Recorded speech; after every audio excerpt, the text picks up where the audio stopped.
Good morning, and thank you for joining the International Organization of MS Nurses, the Consortium of MS Centers, and NeurologyLive today for differing perspectives on multiple sclerosis nursing care. CMSC is pleased to offer 3 continuing education credits for nursing professionals. Credit claim instructions will be emailed to you on Monday, October 12th. We'd like to extend our thanks to Biogen, Bristol-Myers Squibb, and Genentech for providing educational grants to support this important program. I'm Denise Bruin. I'm a nurse practitioner and a certified MS nurse at the University of Virginia, where I'm also the medical director for the MS clinic. I currently serve as the president of the IOMSN and will be your chair today. I'm joined by Marie Namey, who is here on telephone. She's a founding member and past president of the IOMSN and CMSC, and a long-standing team member at the Mellon Center for Multiple Sclerosis Treatment and Research at the Cleveland Clinic. I'm also joined by Stephanie Agrella, an adult nurse practitioner and certified multiple sclerosis nurse at the Multiple Sclerosis Center of Central Texas, where she is Director of Clinical Services. Stephanie is the current co-chair of the IOMSN Education Committee and vice president of the Austin Advanced Practice Nurses Association.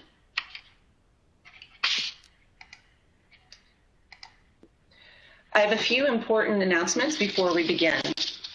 This webcast is designed to be interactive, and we encourage you to ask questions during case studies and discussion portions of the presentations.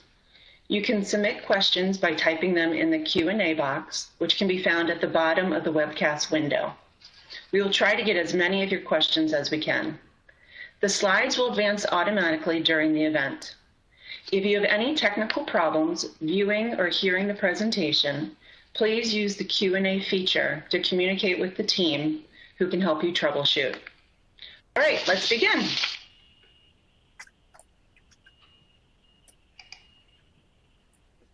Thank you, Denise.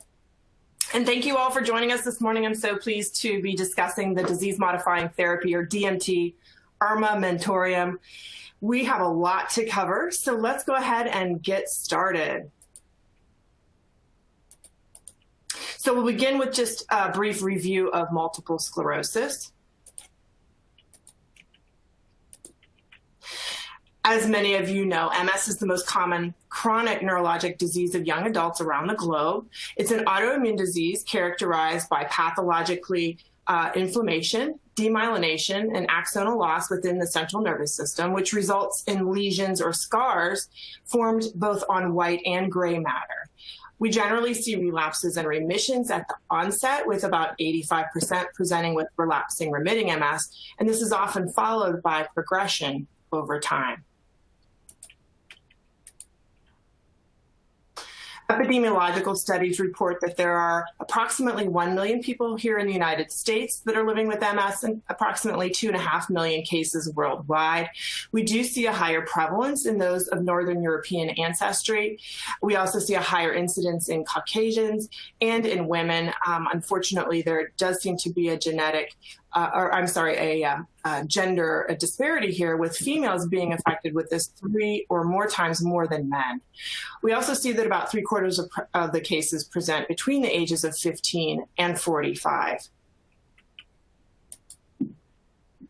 When we look at geographic distribution, we see that the incidence increases with distance from the equator. So the farther away from the equator we go, we do see a higher incidence. We also see that there's a higher prevalence in countries with cooler climate. So as you can see from this image, there is a very high prevalence, which is marked in red, in the Northern Europeans, Sweden, Norway, Denmark, Iceland, Australia, British Isles. You can see that those are higher numbers. And we also see in the United States as well a comparatively higher prevalence rates. Conversely, the prevalence rates are relatively lower in Africa, China, India, Japan, and Southeast Asia.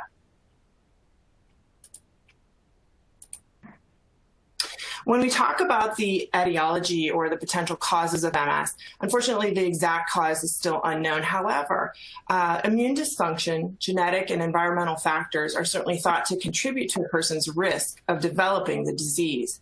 And it's thought also that there's a combination of factors that seems to trigger this. So environmental factors, perhaps viruses, bacteria, climate, in addition to multiple genes, and then along with that, immune dysregulation.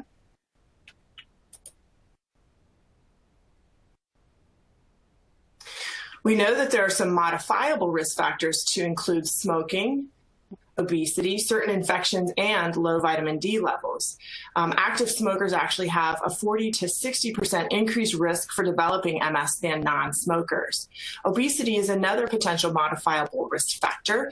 Obesity in girls is associated with 60 to 95% increased risk for MS, and in boys, 30 to 80% increased risk. In women aged 18 with a BMI of over 30, we actually see that there's a twofold increased risk for developing multiple sclerosis. Epstein-Barr virus, or mono, we also see that there seems to be a risk factor with this. Late adolescent infections are associated with a 10-time risk versus those who have not had an infection. Certainly low serum vitamin D, we do see that that is a independent risk factor for developing this. So the lower risk with elevated vitamin D levels also goes along with that. When we talk about phenotypes of MS, we talk about relapsing forms and progressive forms. So relapsing remitting MS is the most common, with 85% of people presenting with this at the time of diagnosis. Most people who are diagnosed with relapsing remitting will eventually transition to secondary progressive MS, and about 15% of people with MS experience primary progressive MS. So when we talk about these phenotypes, this is just showing us a bar graph type representation, or a diagram, I should say. So relapsing remitting MS, of course, presents with acute relapses, indicated here by the jumps in disability, followed hopefully with some recovery, although recovery may not occur or may only partially occur. And then these relapses are followed by periods of time where no activity is happening. And so this is what we refer to as relapsing remitting MS. I'm hoping you guys can see my cursor here. So we have relapses, and then there's some recovery, and another relapse, and some recovery. Unfortunately, we don't always have recovery, and so then we have a little bit of disability, another relapse, and additional disability. When we look at secondary progressive MS, we can still see relapses or not, but what we basically see is some progression or a worsening in a symptom. Many times this is gait, sometimes this is a worsening in sensory symptoms, but here, again, I'm hopeful that you all can see my cursor. Here is secondary progressive, and we see these relapses, some recovery relapses, but then we start to see that there is a gradual worsening or progression. There's another secondary progressive person here. We've had a relapse with some progression in between, and then another relapse with more progression. With primary progressive MS down here, this is characterized by a gradual progression from the onset. So we may also, with this though, see relapses. So here again is a general worsening from onset. And here's an individual that's also having worsening. And then this is additionally, they've had a relapse.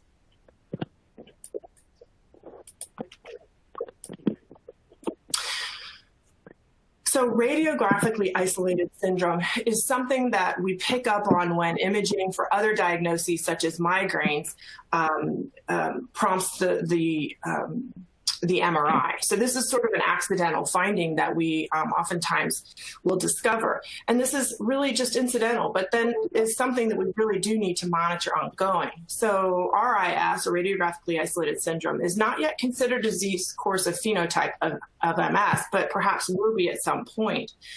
What we can see with RIS is evidence of MS characteristic lesions on MRIs. And these are, of course, in the absence of any kind of clinical symptom that's referable to MS. So no distinct relapses are noted with this, but we see evidence of something going on within the imaging that we see on MRI. Now, about 30% of patients with RIS have the potential for conversion to clinically isolated syndrome or clinically definite MS within 5 years. So these are definitely people that we do need to keep an eye on. And this, of course, can present us with some ethical and diagnostic challenges and requires that patients, be carefully followed forward. Now, clinically isolated syndrome, or CIS, is considered a disease course or a phenotype of MS and is characterized by one single isolated neurologic event that lasts at least 24 hours. This is caused by inflammation and demyelination, one or more sites in the central nervous system, and can have a single neurologic sign or symptom. So we have an attack of, as an example, optic neuritis. It can also be monofocal, as in that case. Or more than one sign or symptom can occur, an attack of optic neuritis accompanied by weakness on one side. This would be a multifocal example of CIS. This may or may not develop into clinically definite MS, but these two are individuals that we need to continue to monitor ongoing. So this diagram beautifully depicts the phenotypes of MS along with the progression that can be seen with untreated MS with respect to the characteristics we see. So relapses, disability, and MRI activity.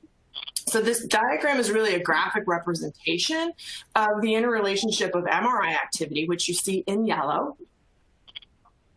I'm sorry, it's in red, right here. Here's the MRI activity, okay? And then along with that, we see relapses and impairment. Here we have some relapses. And then this red line is your level of disability, okay? And the yellow down here below is showing you the accumulated MRI lesion burden that occurs. So essentially at this stage, mechanisms to repair reversible damage, including remyelination or adaptive functional changes in the brain, are delaying the clinical signs of disability. So with this initial event, this would be what we would call a clinically isolated syndrome right here. And again, I'm hoping you guys can see my cursor. But what you see here at the bottom on your far left is some MRI activity. So this would be your individual who's having an RIS. Here's an individual who's had an event, but they've only had one. And so this would be your clinically isolated syndrome. If that person were to have a second event, then they become clinically definite, relapsing, remitting. And then over time, as they, we see continued relapses, over time, we can see that people will progress into secondary progressive. And with that, we can oftentimes see increasing levels of disability.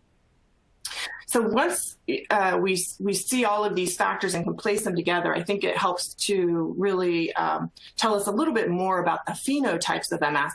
And then really just to remember why it's so important to monitor those who have had one event here and those who have had no events but have MRI activity. So we do need to continue to monitor these people over time. Because what we can see happening, of course, is an increase in MRI burden and an increase in disability levels. Now, when we talk about the pathophysiology of MS, we know that that MS involves a breakdown in the blood-brain barrier and acute and chronic inflammation. We also have demyelination and scarring, and unfortunately some irreversible axonal damage. Destruction of the CNS myelin and oligodendrocyte loss is the primary pathology of MS and is the major cause of neurologic disability with regards to the axonal loss. So when we look at this beautiful picture, which unfortunately is showing its pathology, but for educational purposes, I think it's quite helpful. And this is from some time ago, 2007, but still shows is still relevant. And this is really just showing the process of demyelination, partial remyelination, and gliosis as an important aspect of the pathophysiology underlying the symptoms and patterns of exacerbations and remissions that we see in MS. And MS, again, is an immune-mediated disease in which immune cells, unfortunately, fail to recognize nerve tissue as self. So they mistakenly attack self. And this, of course, initiates an inflammatory response or an inflammatory cascade. This release of inflammatory mediators results in disruption of the blood-brain barrier, allowing for these activated T cells and macrophages to enter into the central nervous system. And then once in the CNS, cytokines produced by the activated T cells induce the activation of macrophages and microglial cells, which are then responsible for the demyelination of the axons. And so this inflammatory sequence that occurs with this, we can see some remyelination. However, eventually gliotic scar tissue presents further issues here, and that's what we're seeing in this area right here. And we'll discuss the immunology in a little bit more detail later on. To try to put things into perspective, it's important to understand that the damage we see on MRIs corresponds to or actually indicates the damage that occurs to myelin and nerves within the central nervous system. So many of you have likely seen these photos from, it's actually from a microscope or micron, and this is from Dr. Bruce Trapp. So figure A shows an active lesion with many axonal ovoids, which can be visualized on the MRI. And figure B actually shows the distribution of a dye, SMI 32, which is green, and then the myelin basic protein you can see in red at the edges of these chronic lesions. So the irregular and discontinuous distribution of myelin basic protein immunoreactivity around these axons indicates ongoing demyelination. And you can visualize this, of course, by microscope. But what we really obviously use is MRIs to help us to actually visualize that on each patient. So next we'll discuss brain atrophy in people that are living with MS. As myelin and axons are destroyed and as tissue is lost, atrophy occurs, and this may occur early in disease or later on. It represents the cumulative effect of demyelination, axonal loss, and diffuse non-focal damage. In longitudinal studies of brain volume in patients with MS, who were recruited basically for natural history studies, Kalkers and colleagues found that the parenchymal fraction of brain tissue was actually reduced at a rate of 0.7 per year in 83 of these subjects with varying degrees of impairment. The mean rate of change per year was ranged around negative 0.7 to 2 in various studies. And the mean rate of atrophy can range up to 0.32 in healthy controls. So just to give you some ideas to the differences between healthy controls and those who are living with MS, basically what we see is that atrophy occurs at a increased rate compared to healthy controls. And we can see this on MRI. So looking at the T1, we're looking straight at the middle area where the ventricles are. And as tissue loss occurs, as we have demyelination and we have axonal loss, we see that the ventricles actually enlarge. And this, of course, is indicating that there's brain tissue loss. We can also see that in the flare. Again, I'm hoping you can see my cursor. We see quite a bit of atrophy on this area here, as well as in the ventricles as well.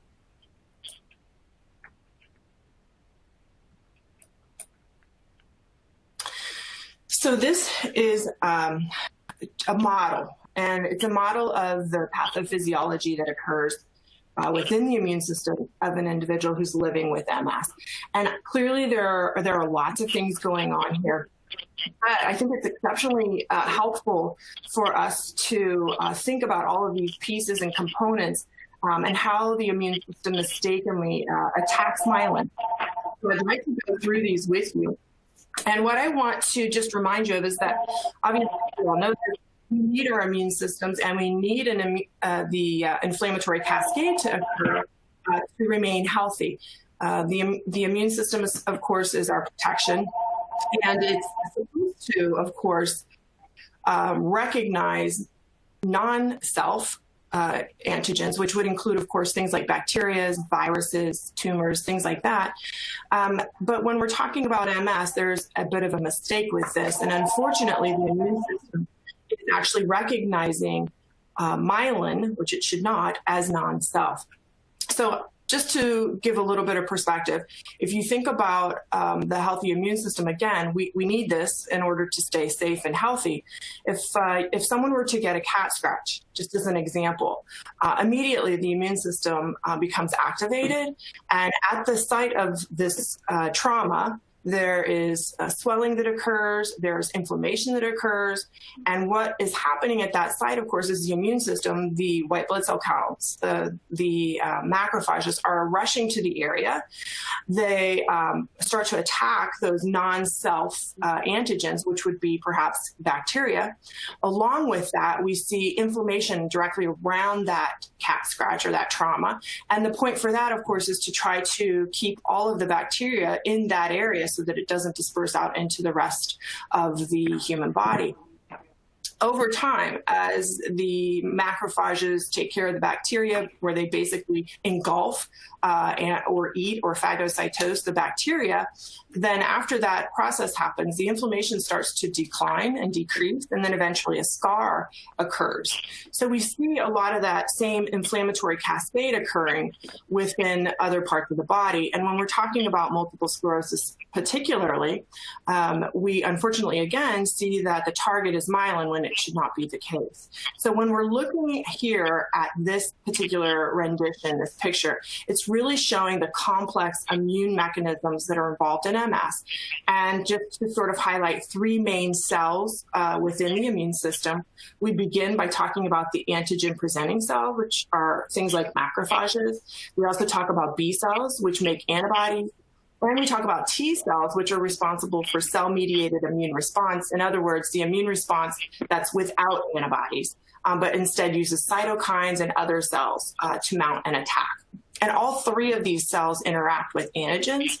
But in MS, again, there's a mistake here because the immune system is mistakenly not identifying self. It's attacking when it should not.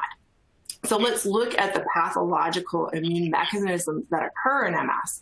And again, an antigen is a protein that the body recognizes as non-self. So I'm hopeful you guys can see this out here with my cursor.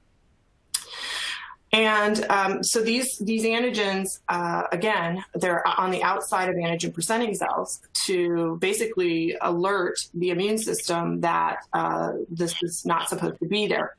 Okay, so this fragment of the antigen is actually within the major histocompatibility complex, and these are seen by T cells. So they're recognized by other cells. This is sort of how the immune system discusses and communicates. So the T cells have become activated outside of the blood-brain barrier. And I don't know that you can see that on here necessarily, but what we see with that activation in the periphery or outside the blood-brain barrier, it then is activated. So the T cells then cross into or through the blood-brain barrier, and they do this via alpha-4 integrin. And then they start recruiting other cells, and they start secreting cytokines. And these are inflammatory proteins, which help to really communicate and cause inflammation. At the same time, B cells produce antibodies that are targeted against the antigens that were recognized by the B cell receptors. So next we have this inflammatory cytokine getting involved. So we have things like interferon, gamma, tumor necrosing factor, IL-2 and IL-10, which I believe you can see on there. And all of this really ends with the result of an attack on myelin, and that then causes inflammation. So the area becomes hot and swollen, but over time, this inflammation dies down and decreases, and that's when we see that a scar has formed, all of which unfortunately results in an impairment in nerve conduction. So I'll pause for just a moment here to see if I'm hopeful that you guys can see this on the screen. And I'll take my cursor here just to try to highlight this. So we have all of these, the B cells are here, T cells all of this is coming down, this cascade is coming down to the myelin, and again, recognizing this as an invader when it should not be recognized as such. And with that, we have an attack on the myelin, which ultimately results in inflammation and scarring over time.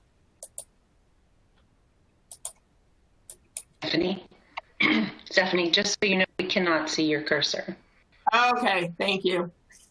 Thank you for letting me know. It's not nearly as exciting when I can't point it out. So I'm hopeful that you all were able to see on here. And I paused so that you guys can visualize, because clearly there's a lot to take in on this.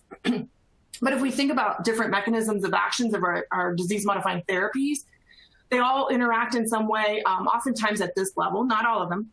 But we can kind of pick up on that. Many of you have probably heard of VCAM1 because of certain therapeutics that block that.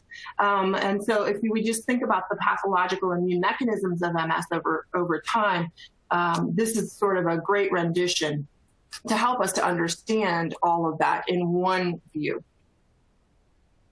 So I'll go ahead and move on.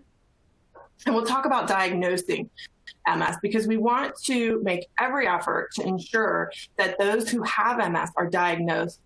And of course, conversely, those who do not have MS are not given the diagnosis of MS. So a group of experts formed a consensus on what criteria is actually required to make a diagnosis of MS. And this is referred to as the McDonald criteria. And that criteria states that a person requires 2 or more neurological events referable to the central nervous system, with objective findings and dissemination in space and time. This is all in the presence, of course, of a history. So with that, we want a history of symptoms that are referable to the central nervous system. We also, of course, want to make sure that a neurologic exam is completed. And with that, we should find some deficit. We also, of course, involve paraclinical testing, so labs and MRIs and those sorts of things. And we always want to make sure to exclude other potential MS mimics. And that's really fundamental before applying the McDonald criteria, that we ensure that we have ruled out other potential mimics. So again, the criteria really were, the McDonald criteria were developed and validated with data from academic MS centers. Now, keep in mind that with this data from adults, they were less than 50 and of Western European genetic ethnic origins with a typical clinically isolated syndrome. So overall, the available data supporting the applicability of McDonald's criteria is from a geographically diverse population of individuals.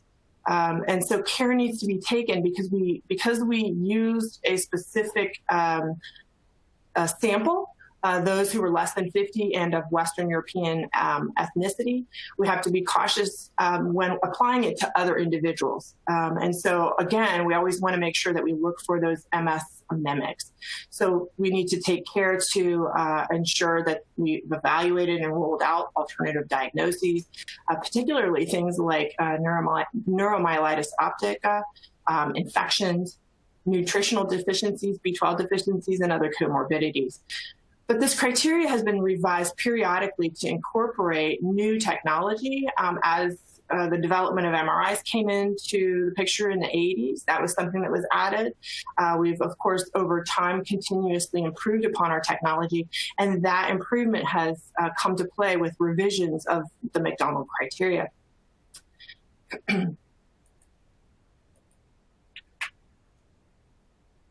So the general, there we go. The most recent revision in 2017 was really completed to try to clarify what we refer to as the dissemination in space and dissemination in time.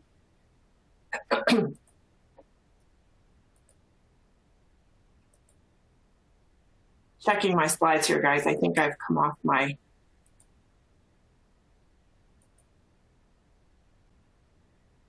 So major changes were not anticipated, but again, simply it was to clarify components from the 2010. And with each rendition or with each revision, this was really completed in order to improve upon things. So we want to ensure that any proposed changes do not weaken the criteria and, of course, are supported by reasonable evidence.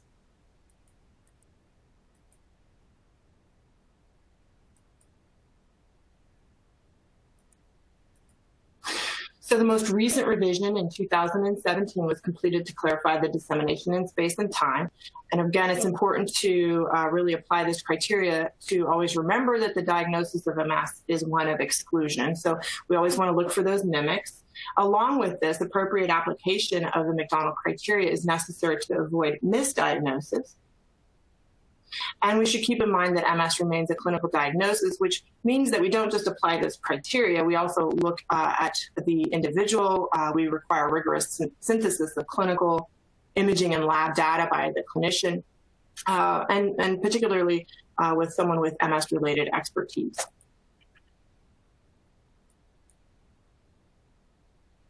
So our assessment tools include, of course, the medical history.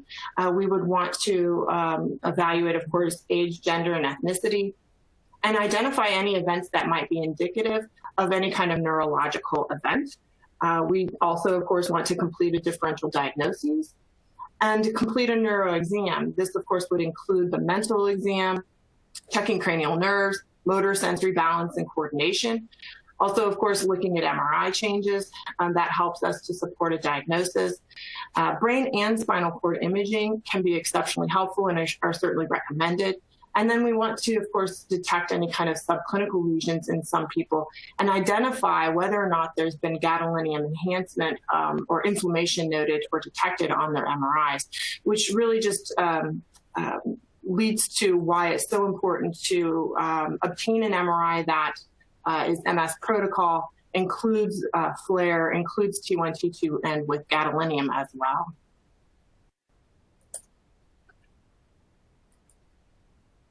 Sometimes in order to assist with making a diagnosis of MS, or with ruling out other potential mimics, an LP or lumbar puncture is completed.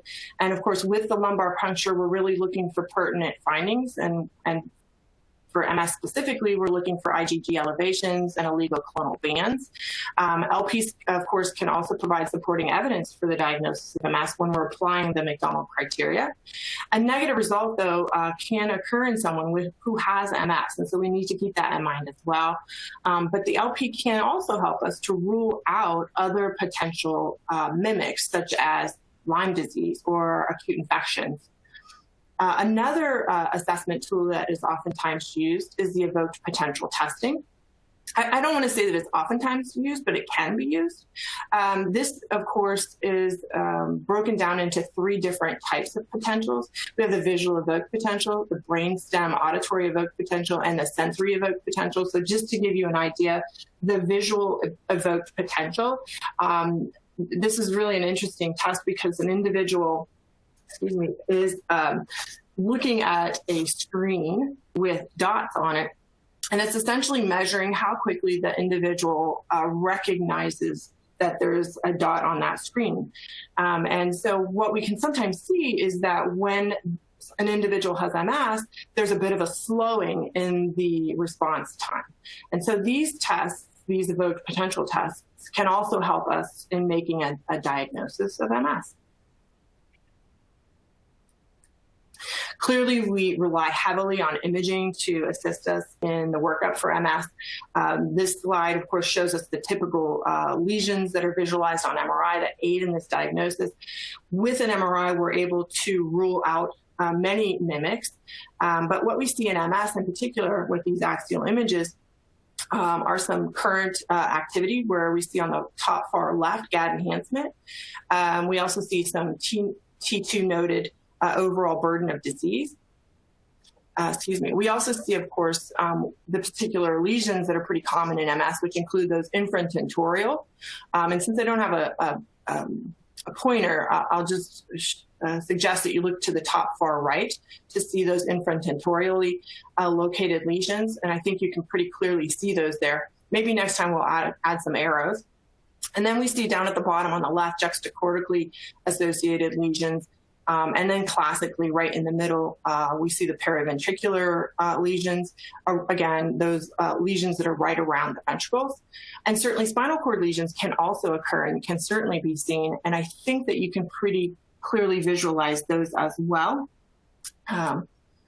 Again, maybe next time we'll put some markers there just to kind of highlight those. So let's talk a little bit about spinal imaging. So this occurs, spinal lesions occur in about 75% of patients with MS.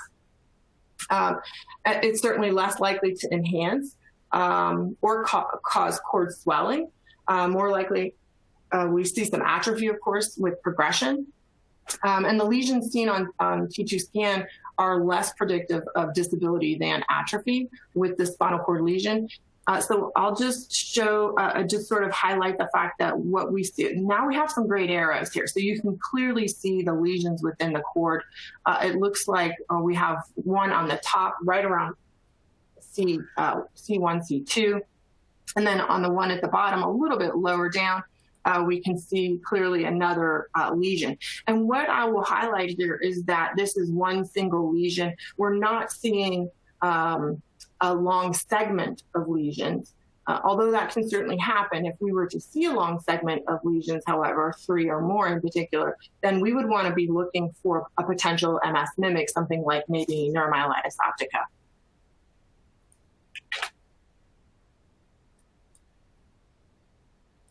So we talked a little bit earlier about brain atrophy. And again, with the MR imaging, we can really visualize this. And brain atrophy in patients who are living with MS represents the cumulative effect of demyelination, cumulative effect of axonal loss and diffuse nonfocal damage. And again, we can see this on MRI. So if you look to your left, we see the images from a 33-year-old male with a 2-year history of relapsing remitting MS. And you can already see there that we do have some atrophy. So it's not as predominant in the top image of the ventricles, but if you look below that, you can clearly see that there is some atrophy that's noted there. And on your right side, this is another MRI, of course, of a 47-year-old male who's had MS for 20 years. And here we can easily see enlargement of the ventricles on that top view. And then along with that, we can see on the bottom view that there's also some fairly significant atrophy that has occurred.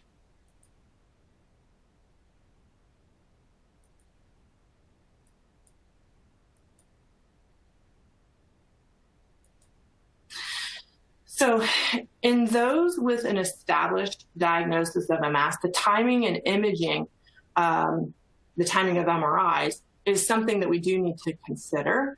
Certainly before starting or switching a disease-modifying therapy, it's suggested that an MRI be completed. And this is really something that can help us to serve as a baseline. So if a person is starting or switching, we like to get that MRI so that in the future we can repeat imaging and then compare back to that prior MRI. So another suggested time would be about 6 months after switching disease-modifying therapy, or after starting a disease-modifying therapy. And this would then help to really establish a new baseline. In some circumstances, it might even help us to know whether or not they're responding to a particular therapy, a disease-modifying therapy. And then as far as timing after that time period, it's suggested by many that the MRIs be repeated every 1 to 2 years while receiving disease-modifying therapies. And again, this is to really assess for subclinical disease activity, because as many of you know, an individual doesn't have to have any clinical symptoms to have imaging changes. And so that's something that we definitely want to continue to assess and look for that subclinical disease. And when we say subclinical, we mean MRI changes that do not actually correlate with any particular clinical symptoms. So we can have those changes and not be aware of it. So that's something that we want to definitely monitor for. We can also, of course, suggest an MRI when there's an unexpected clinical deterioration. So that's something that we look for. If there's particular cause to think that maybe this particular individual has been misdiagnosed, sometimes it's not a bad idea to repeat imaging to see and to kind of recheck on that original diagnosis again to try to rule out any mimics. Routine spinal cord imaging is noted here as not being required unless the syndrome is predominantly recurrent transverse myelitis. I think there might be varying opinions on that. I don't believe that the majority of routine imaging includes every single time spinal cord imaging, but it might not be bad to occasionally assess this.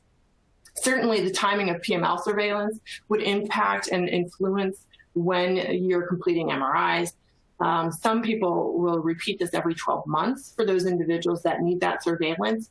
And that's, of course, in those who are JC virus antibody negative. Perhaps, though, completing this on a more frequent basis, again, really just trying to continue to survey. For those who are JC virus antibody positive, it might be recommended to do MRIs a bit more frequently, such as every 3 to 6 months.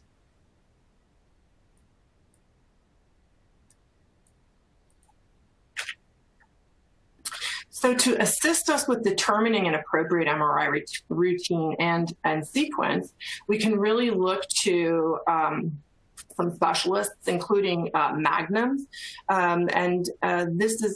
These are just some resources that you can refer to try to help you devise what appropriate MRI sequence you all feel is appropriate or is recommended really by these MRI experts. So we have 3 of those listed here for you. And then I think there's some quick links on there as well that you can easily check out online to try to help with that evaluation or with that recommendation. So now we'll move into talking a little bit about disease-modifying therapies. And as many of you know, prior to 1992, we really had no ability to change the course of someone's MS through the use of disease-modifying therapies. But fortunately, with the advances in science and the advent of treatments, this has dramatically changed. So we now have disease-modifying therapies, or DMTs. Some people call them DMAs, or disease-modifying agents. Whatever you want to call them, disease-modifying therapies is generally where I tend to go to. For these treatments, though, we have many that have been approved to help reduce relapses, to help reduce MRI activity, and to help reduce disease progression. So on this slide here, we'll begin with the injectable options. And so you can see these are listed generic names first and then brand names afterwards. And we have glutamate acetate, interferon beta 1B, 1A, and PEG interferon. And I would actually add, since these slides and this program came hot off the press, we've already had an additional injectable therapy that I would add here called ofatumumab, or Kesimpta, that I believe Denise will tell us a little bit more about later on. Fortunately, we also have some oral therapies. So initially, of course, the only options that were available were injectable, but over time, the development of some oral options and intravenous options came to market, and these are listed here for your review. We have dimethyl fumarate, teriflunomide, fingolimod, cladribine, sapinimod, DMF, or diroximel fumarate. I always have a hard time with that. We have also MMF and ozinamod.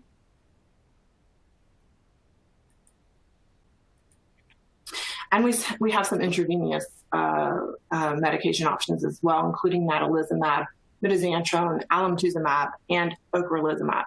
So I think really what I would like to just highlight here is that we have come so far from having 0 options available to offer our patients who are living with MS. We now have a variety of options.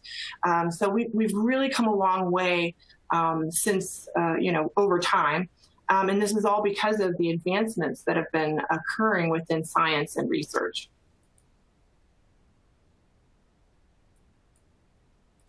And this is just kind of showing you all of the different options, the administration routes for them, and then also along with that, the indications, which you can see here include things like relapsing remitting MS and clinically isolated syndrome. Now I think we really just say relapsing forms of MS, but when you get down to the bottom of the slide around ocrelizumab, you'll notice the addition of primary progressive forms of MS. And that's something that we're very fortunate now to have at our disposal to assist those patients who have primary progressive MS or progressive primary forms of MS.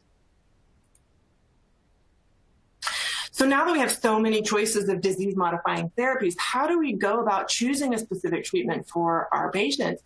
As can be expected, there are many different perspectives on this. So let's talk a little bit about it. So there are currently two perspectives on this.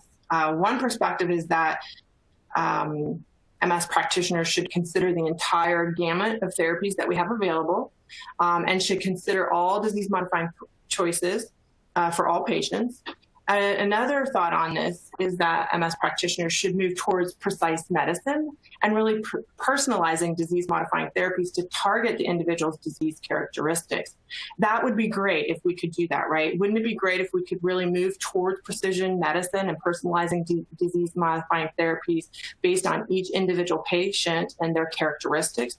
I think we're maybe moving that way. We're not quite there yet. But I think that that's something that as we move forward and as science evolves and as we learn more, this will become a perspective that really helps us to personalize our treatment options for individual patients. So currently, as we consider the DMT armamentarium when treating our patients, we have many focuses and many factors that we have to consider. And that, of course, includes things like lifestyle, in many cases, or in some cases, the availability of a care partner to help perhaps assist with administration of therapies, or maybe it's to help with transportation in the setting of someone who requires an infusion. We also have to, of course, consider the patient's acceptability of the administration form for the DMT. Are they okay with an injection? Are they okay with an infusion? Does an oral therapy work for them? Some other considerations, of course, what's accessible to them? Is there an infusion center that's readily available to them? Are there mental health concerns that we have to take into consideration? That would certainly impact which particular therapies we may suggest as appropriate. Perhaps this would sway the use of therapies as far as, if there's a concern for adherence. Some of these regimens may not be as easy for our patients to adhere to based on frequency or perhaps even route. So what are their future plans also, though, with regards to pregnancy? And what comorbidities are present? Because all of those things, all of those factors are really going to impact where we direct our choices for DMTs. We also, of course, have to consider the medication efficacy. There are safety factors we have to consider. The mechanism of action is another thing that we must keep in mind, as well as potential adverse effects. Along with that, scheduled treatments, ease and route of administration, and what's the previous use of disease-modifying therapies. That may impact what choices we move forward with based on past use of other disease-modifying therapies. And certainly, what about disease severity? This can influence our discussion with patients regarding what's an appropriate choice. And lastly, cost considerations and insurance coverage can certainly impact our treatment options. And it's something else that, unfortunately, we have to keep in mind.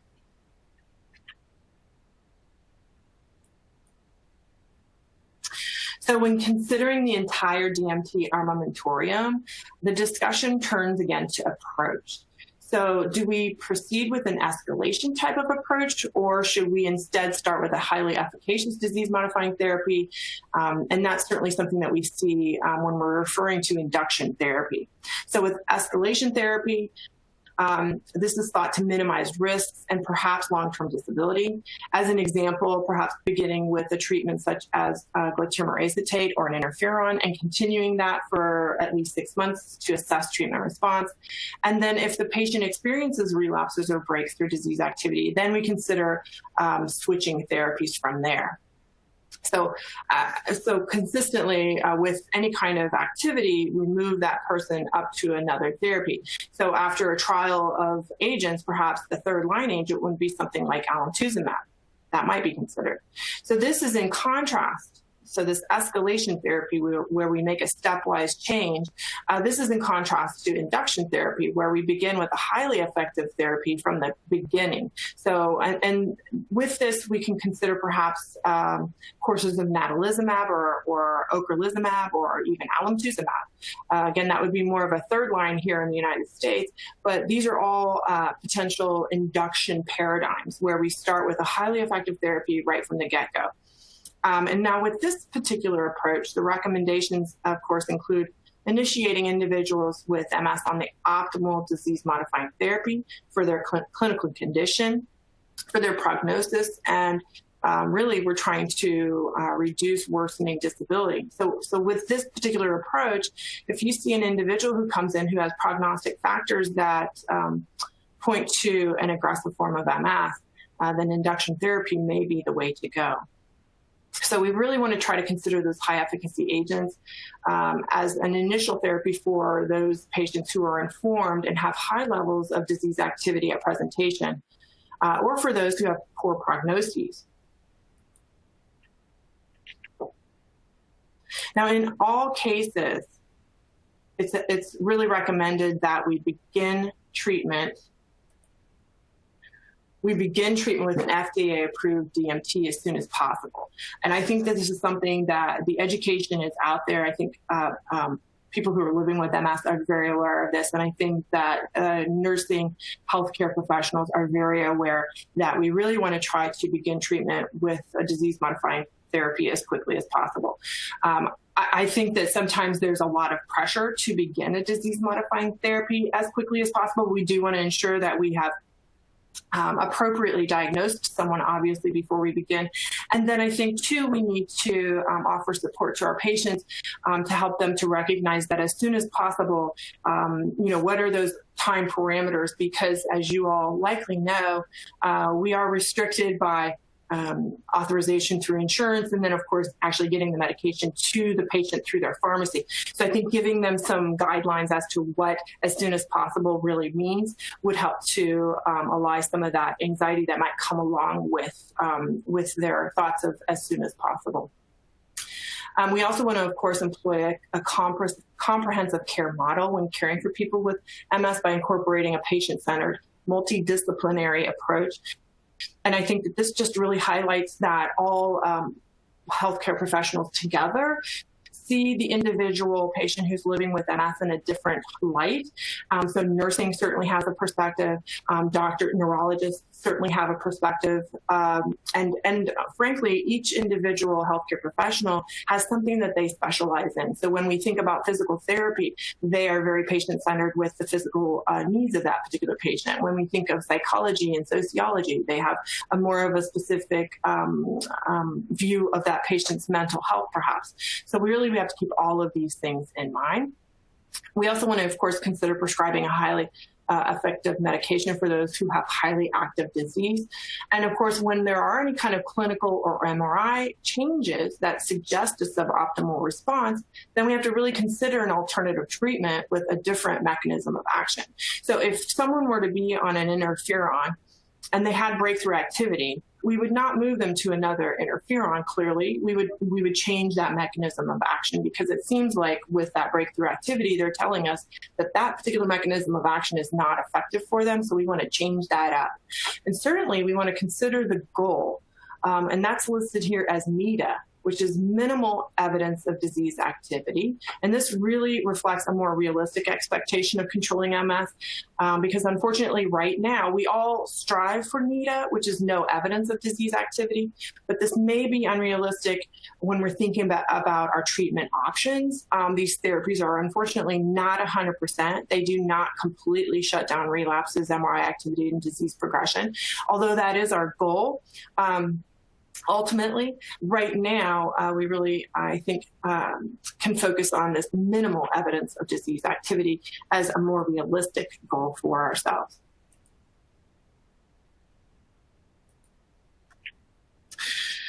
In the future, it may be something that we can do to offer precision medicine by looking at biomarkers, really to try to hone in and personalize our management for our patients. We're not there yet, but this is certainly something that is likely on the horizon for all of us. Fortunately for our patients, I think that they will greatly benefit. And so when we talk about precision medicine, we're really talking about involving and looking for these specific biomarkers, which help to focus on disease characteristics for optimum treatment of patients who are living with MS. Spinal fluid biomarkers may be able to help predict future disease progression, or more objective measures such as cerebral spinal fluid markers. Maybe this is the next wave of precision or personalized medicine. We'll have to wait and see. Certain DMTs may be given only to patients who show these biomarkers so that they can respond to a particular immunotherapeutic approach. So this is something that we have to wait for. And again, this is science that's on the cusp, but we're not quite there. But I think that this is something that we're going to eventually be able to utilize when we are educating our patients and when we're providing treatment options for them. So with this form of treatment, it may become important to really estimate disease severity and activity before the initiation of treatment, once available. So currently, precision medicine is being studied as part of a clinical trial with the National Institutes of Health, and this is referred to as targeting residual activity by precision. Biomarker-guided combination therapies of MS. This is referred to as the TRAP-MS study. And this is exceptionally interesting, and I think we're all really excited to find what the outcome of this is, because again, this would really help us in tailoring our care and our disease-modifying treatment for people who are living long-term with MS.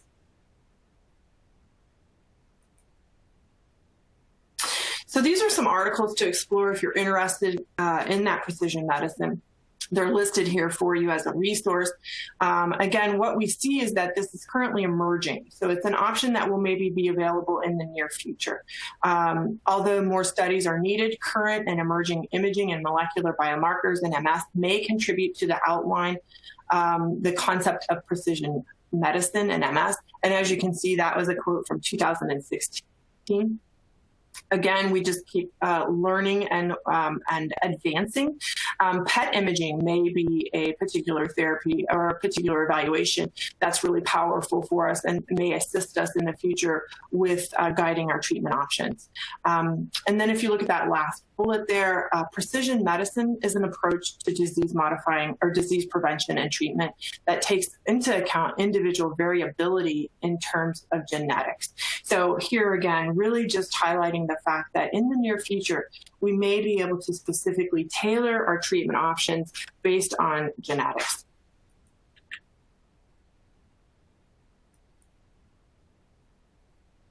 So here are some further recommendations for the need for precision medicine, really just highlighting the fact that this is something that is needed and desperately continues to need further and further research.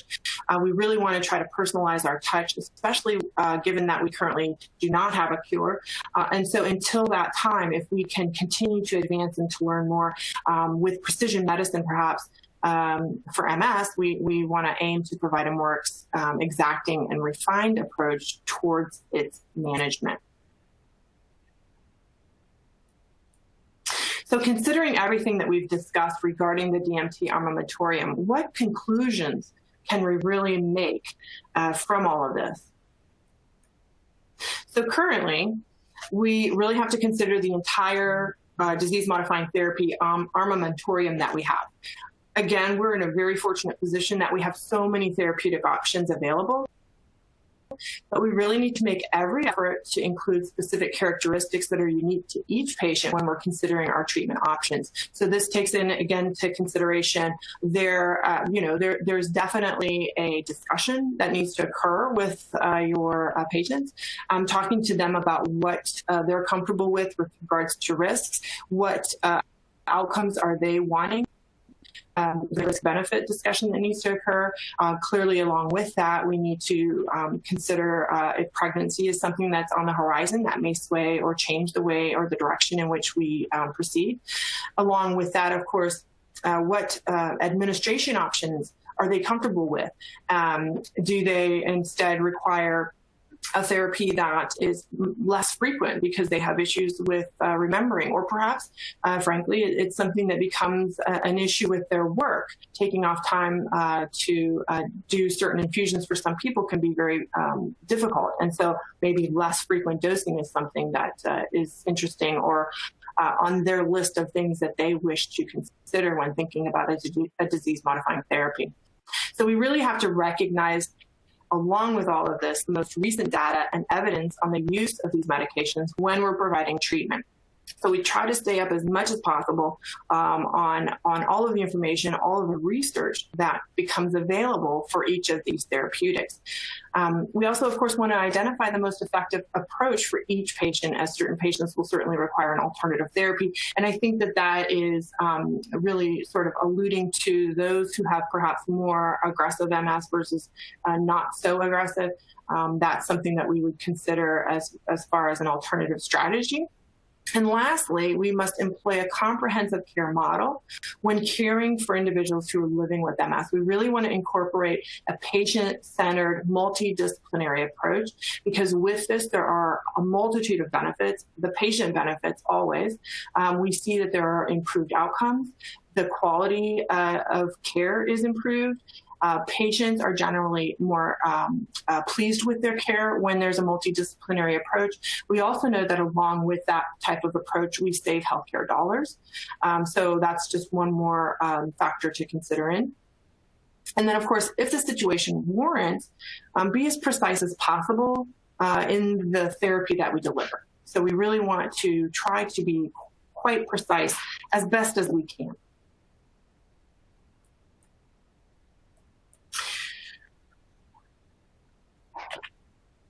Okay, so now, after discussing all of that, let's apply our knowledge to a case study. So let's meet Judy. So Judy is a 35-year-old female.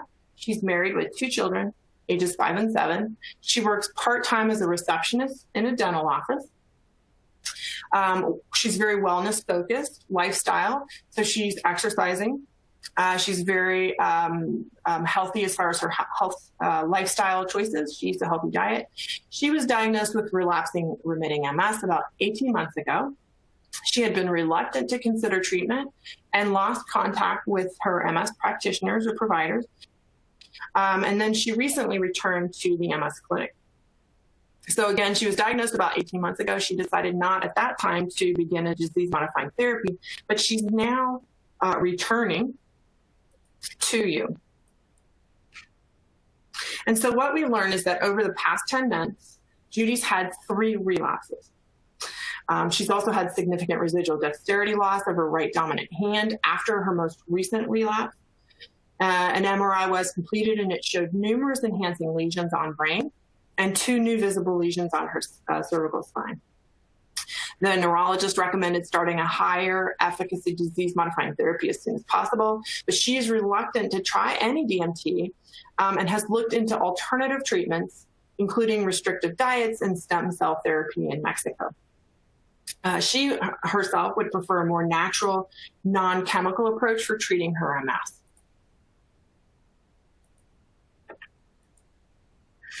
So then the questions to you all are as such. How would you approach education on treatment with this particular individual? How would you talk to Judy? Would you discuss anything in particular with her? I'm guessing you would. But what thoughts would you have, and what education would you want to provide to Judy at this point? So I believe we're opening things up to chat. So I'm going to pause right there before I review the rest of these, just to see what your thoughts are.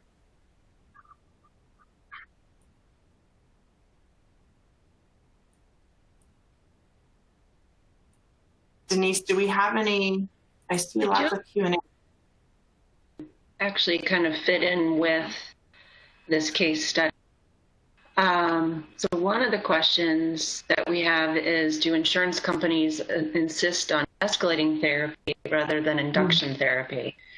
Which kind of fits in with, Judy here, and seeing that she has kind of a more aggressive. Yes. So my experience has been, and mind you, I'm practicing in Texas. And so what insurance companies allow here is so different than what is allowed in other areas. So I think it really varies depending on where you are. I know I have colleagues in California where, and they have told me this, they are actually, it's demanded that they begin on what would be considered a less efficacious therapy and keep that individual on that therapy until they have breakthrough, and then they can switch. Here in Texas, that's not the case. We can actually begin with, straight out of the gate, we can begin with more of induction therapy. So we're fortunate. But such a great question, because this really brings to highlight the difficulties that we have and the restrictions that we have placed on us by insurance companies. So we have to do the best we can with working around those, which can be very frustrating. But again, our ultimate goal is to take the best care of our patients that we can. And so oftentimes we have to turn to the drug companies themselves and patient assistance programs and those sorts of things to try to work around those hurdles that are placed in front of us. So such a great question and something that we're constantly trying to overcome. I'd also say but what would really into play, and also having these guidelines so that we have scientific data to push back to insurance companies as to why we don't want somebody on escalation therapy, and why it's more appropriate for a higher efficacy right out of the gate. Yeah. And that's why it's important for all of us nurses to do that research so that we can use case studies can be really helpful, even for, if you publish a poster at CMSC, after collecting data from your center that showed individuals who perhaps were treated with induction versus escalation, that's data that we can actually take and use to help us get approval for patients that we feel really require a particular treatment. So I would encourage everybody out there to constantly be observing for those studies and case studies that you can potentially take place or kind of spearhead. So again, what approach do you guys think is necessary for this particular individual, Judy? She's wanting to use natural treatments. So how would you educate her? Yeah, so some of the responses that we have are, needing to consider what the patient's goals are, meeting them halfway, healthy lifestyle, how that's a piece of the puzzle. Somebody else said reviewing the pathology and what silent disease progression is, be supportive, Great point. Right. Data, alternate treatment, and, discuss what alternative therapies are versus complementary therapies, how these are all kind of piece of the puzzle. It's a great point. Absolutely. So what I'm hearing is, obviously you need to have a discussion with this patient, and education is going to be right at the top of the list of things that we want to try to provide.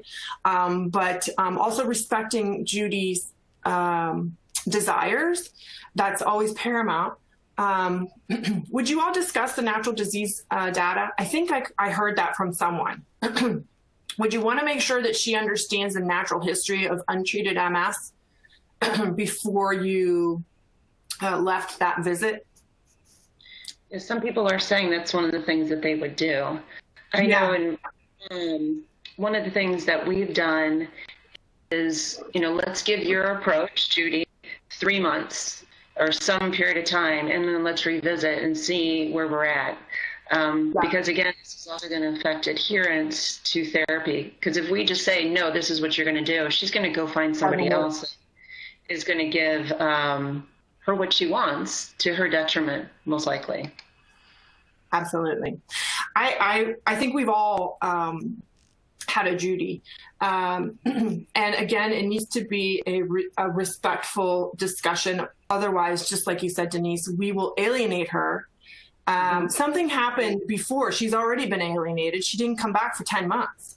So we already, something's already prevented her from returning. And so that's, an opening for us to make sure that in the future, we try not to do that again. I have taken an approach myself where, number one, I make sure that they are aware of the natural history. But then I also will pick up the words that they use. And so for her, the words that she mentioned included natural treatments. And so for me, that's an opening because we do have some therapies that could be considered natural. As an example, fingolimod, it's actually derived from a fungus. So we could potentially talk to her about that. Would that be a particular therapy that she might be open to because it is something that's quote unquote natural? That might be one alternative option. But I also like your option. So we can kind of talk to her about, you go ahead and try what you're doing and let's see how you do. Make sure you come back and see us and we'll kind of pick things up and go from there. Yeah. So how would you discuss the seriousness of her MRI with her? This is Marie. Can you hear me? I would yes, like Marie. to add, we should not dismiss this alternative approach because there are some complementary therapies that may be fitting well in with her ideas, and they can be utilized along with a more traditional approach. And so, we don't want to put our hands up and say no, no, no, but we want to include some of her ideas with certainly our idea of what might be the best option for her. Yeah. Absolutely. Yeah, definitely. And some other comment, just like you, Stephanie, about going over mechanism of action, where some of these DMTs come from, and maybe that fits in her thinking of natural, and would she be open to trying them? That's a great point. Absolutely.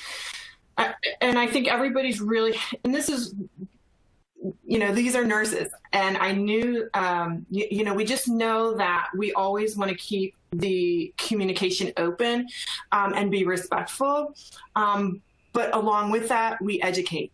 And so these are I think these are the core parts of being a nurse that we're always so good at, which is why it's so important for us to be in these clinics, to be able to assist people like Judy so that we can educate, we can support, we can offer complementary options and really keep that door open so that we can continue to have an opportunity to provide care.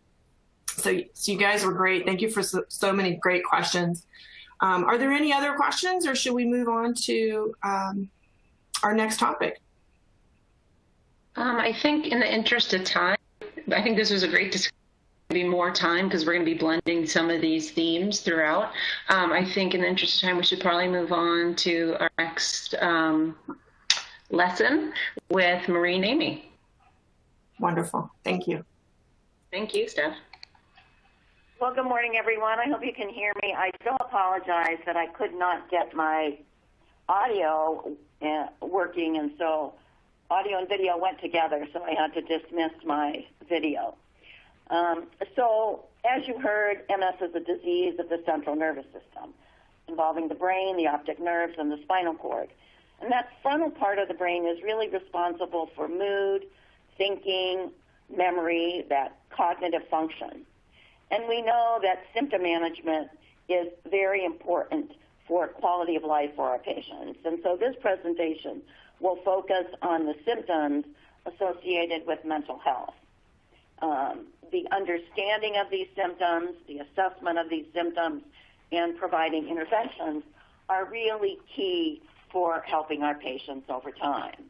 So let's take a look at this overview of mental health issues.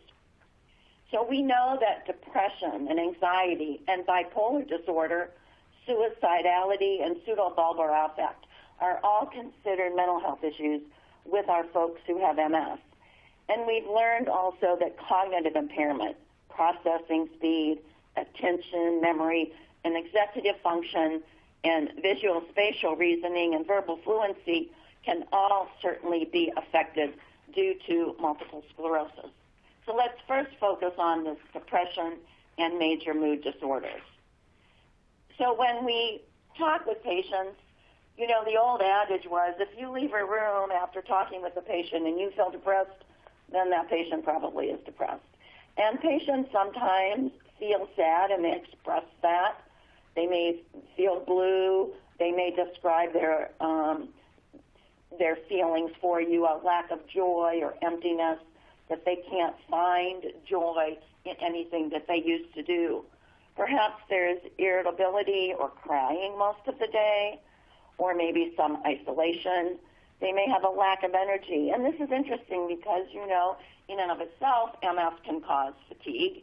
And so it's helpful to sort out, is fatigue actually due to MS, or this lack of energy due to a mood disorder, an underlying mood disorder? People may have a loss of interest and pleasure in most activities that can occur, or possibly a significant change in appetite and weight. Maybe people are eating all the time. They have that emotional stress eating, or maybe they're not able to eat. Maybe they do have a little bit of anorexia. Their sleep is off, sleeping too much. Oh, patients say, I sleep all day and I sleep all night. Or maybe they can't sleep. They have interrupted sleep. They wake up in the middle of the night, I'm sure you've heard, and they can't fall back to sleep. Perhaps the mood is manifested in a decrease in sexual drive. And unfortunately, we know that patients who have MS may have a tendency toward suicide, or at least suicide ideation. So the risk of major depressive disorder in the MS population is reported to be up to about 50%. That the incidence of depression in the MS population is 3 times greater than the general population. However, the etiology is unknown. We think perhaps that it's related to the MS pathophysiology, that it's related to perhaps abnormalities, lesions, footprints in that frontal part of the brain. Maybe it's associated with some of the medications we use to treat MS, although that was kind of looked into with the interferons and not totally substantiated. Or maybe it's the situational depression, the challenges of living with a disease like MS. Interestingly, but also what we've identified, is the presence of depressive symptoms, does not correlate well with the severity of disability. Individuals can be initially diagnosed with MS, have the disease, have stability in the disease, and also have depression.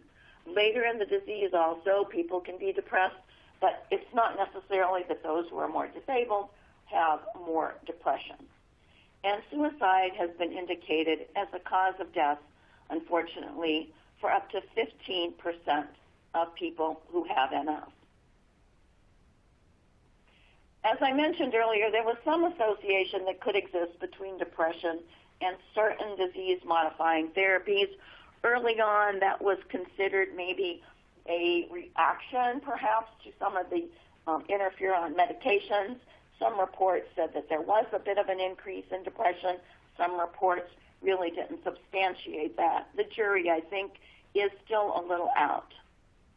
We know that fatigue and psychomotor retardation, poor concentration, sleep and appetite disturbance overlap with both major depressive disorder and MS. As I mentioned earlier, people can have fatigue as a primary MS symptom.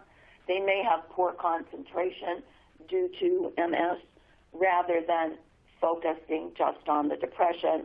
And who knows really why sleep and appetite disturbances occur. I mean, a majority of Americans have sleep disturbance, and we know that many of our patients with MS also have sleep disturbance.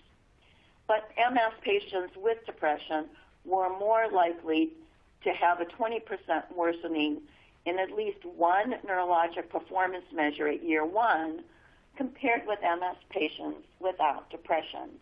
And major depressive disorder continues to be under-recognized, underdiagnosed, and undertreated. So I think it's important for us as a healthcare provider who sees patients on a regular basis to try to evaluate whether depression exists or if it's getting worse over time so we can help our patients.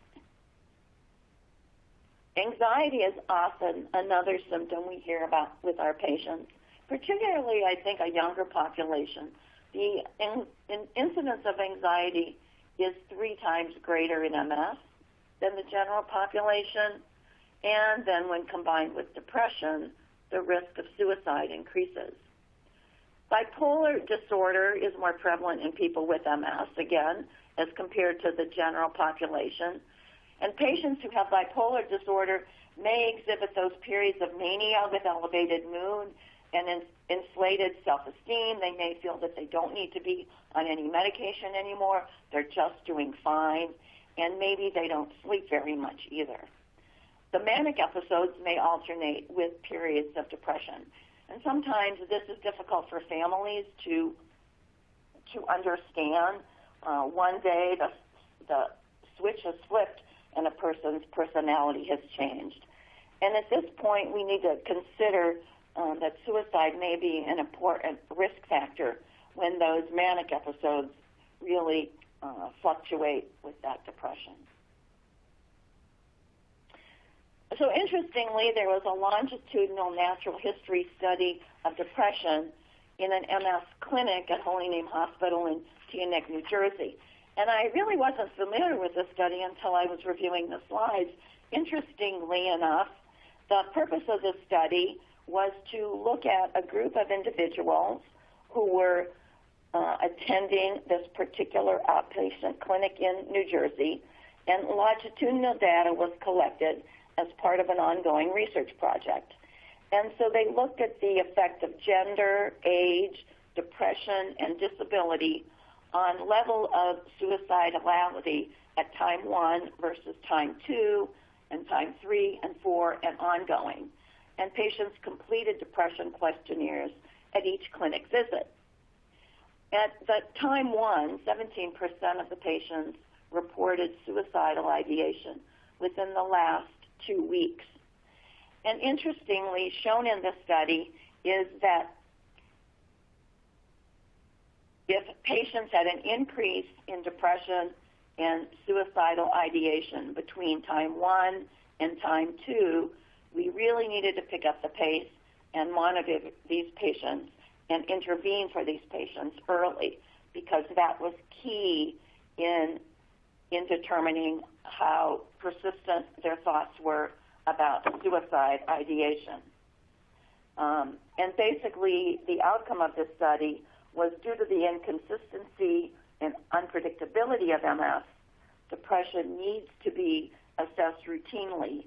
And if we see a change between time 1 and time 2 in particular, then we need to start treating our patients more aggressively.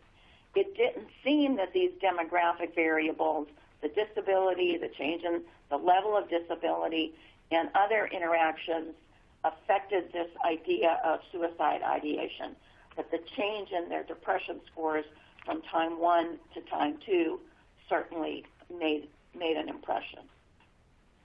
So these 3 items were risk factors for suicidal ideation: the extent to which MS affects leisure time, depression overall, and feeling socially excluded. 3 items reduced the odds of suicidal ideation. And these should come as no surprise: having a purpose in life, being productive, and having comfort and faith and spiritual belief. So having a support network, having that purpose, and I think we need to be tuned into our patients who perhaps may have lost a job or who have changed their role in their particular household. They tend to feel that they're not as productive, they're not the breadwinner, and we need to pay attention when these life changes happen for our patients. The proportion of deaths on one MS cohort was 7.5 times higher than expected in one study. And record linkage studies have reported approximately a twofold increase in suicide in our patients who have MS. So the question really is, do you have a plan if a patient comes into your particular center for an evaluation and they have expressed suicidal ideation for you? Hopefully there's a hotline or there's a person you can call. Perhaps the patient needs to be admitted. They need counseling immediately. Think about that in your day-to-day interactions with your patients. Okay, so let's switch up a little bit to talk about the cognitive impairment as part of mental health. We know that cognitive impairment may be detected in about 20 to 30% of patients at the time of first diagnosis. 40 to 60% of those with MS will demonstrate cognitive dysfunction at some point in their illness, and 10 to 15% will experience decreased job performance or altered social skills. And the prevalence does increase with age and duration of MS. So here we see more of a correlation, although we certainly know of patients who were diagnosed based on their initial symptoms of having a change in their cognition, and then an MRI validated the fact that they did indeed have MS before any physical disability was determined. So we know that MS-related cognitive dysfunction does not correlate specifically with physical disability, and it may be subtle. It may be recognized by both employers, family, friends, and the patient themselves. Sometimes it's actually under-recognized by clinicians who take care of them because patients can still be socially adept. The deficits, however, are not as diffuse or global as seen in Alzheimer's disease. The patients who have concerns about family members who've had diagnosis of Alzheimer's disease may be even more conscientious or concerned if they have become aware of some of their own cognitive deficits. I have a patient in particular, actually, who had reported cognitive concerns and, in fact, had lost her job because of her inability to perform her work as before. And over time, her cognitive problems increased. We then reevaluated her with neuropsychological testing, and interestingly enough, the pattern of cognitive changes were more consistent with those seen in Alzheimer's disease. And so we had her see the folks for behavioral medicine to be treated more appropriately. She does have a dual diagnosis of MS and Alzheimer's disease. Risk factors for cognitive impairment are listed here. Early age of onset for MS. Males tend to have more risk for cognitive impairment than female. If we see gray matter atrophy, and gray matter has become more important in our review of MRIs in the past few years, individuals who've had a secondary progressive course of MS may be more at risk for cognitive impairment, starting off with a low average intelligence. You know, another reason not to smoke, because it's a risk factor for cognitive impairment, and inhale cannabis. So the use of marijuana can certainly affect a patient's ability for cognition, thinking, memory, and judgment in particular. When we specifically look at the domains of cognition as listed here, most often people report problems in terms of memory, and that's what's been documented. Their recent memory is not as good. People do have a tendency to have a preserved remote memory. Information processing is also slowed. People aren't as quick on the uptake. They can't learn new techniques as easily. It takes them more time to understand what is going on. They may have more trouble following, in particular, what's going on in a movie or in a fast-paced conversation. Patients, 20% of them have difficulty with problem solving, things that tasks they were able to complete in the past, they can't complete as easily now. Given the choice of how to solve a problem, they have more difficulty sorting things out. About 20% of folks also have visual spatial abilities.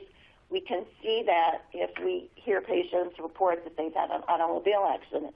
Oops, they kind of bumped the curb, or they bumped the side of the garage trying to back the car out. Their visual spatial abilities aren't quite as well. Or maybe they're telling us that maybe when they're walking in a crowd, they tend to kind of veer over to one side or another. Definitely there's concerns for attention and concentration. People, again, may drift off and not focus on the task at hand. And verbal fluency, that tip of the tongue phenomenon. And though it's listed here as about a 10% prevalence, I find that many of my patients have reported that they knew the word they wanted to say, but they just couldn't choose the exact word, and they were flustered that they couldn't get that particular word out. So about 50% of the population has deficits in one domain, and about 22% of the population have deficits in multiple of these domains. So how do we assess depression and anxiety in our patients? Well, there are certainly some self-reported tools that can help us. The PHQ-9, the Patient Health Questionnaire. Again, it's a self-report questionnaire where patients respond on how they're feeling over a variety of domains. The higher the score, the worse their depression is.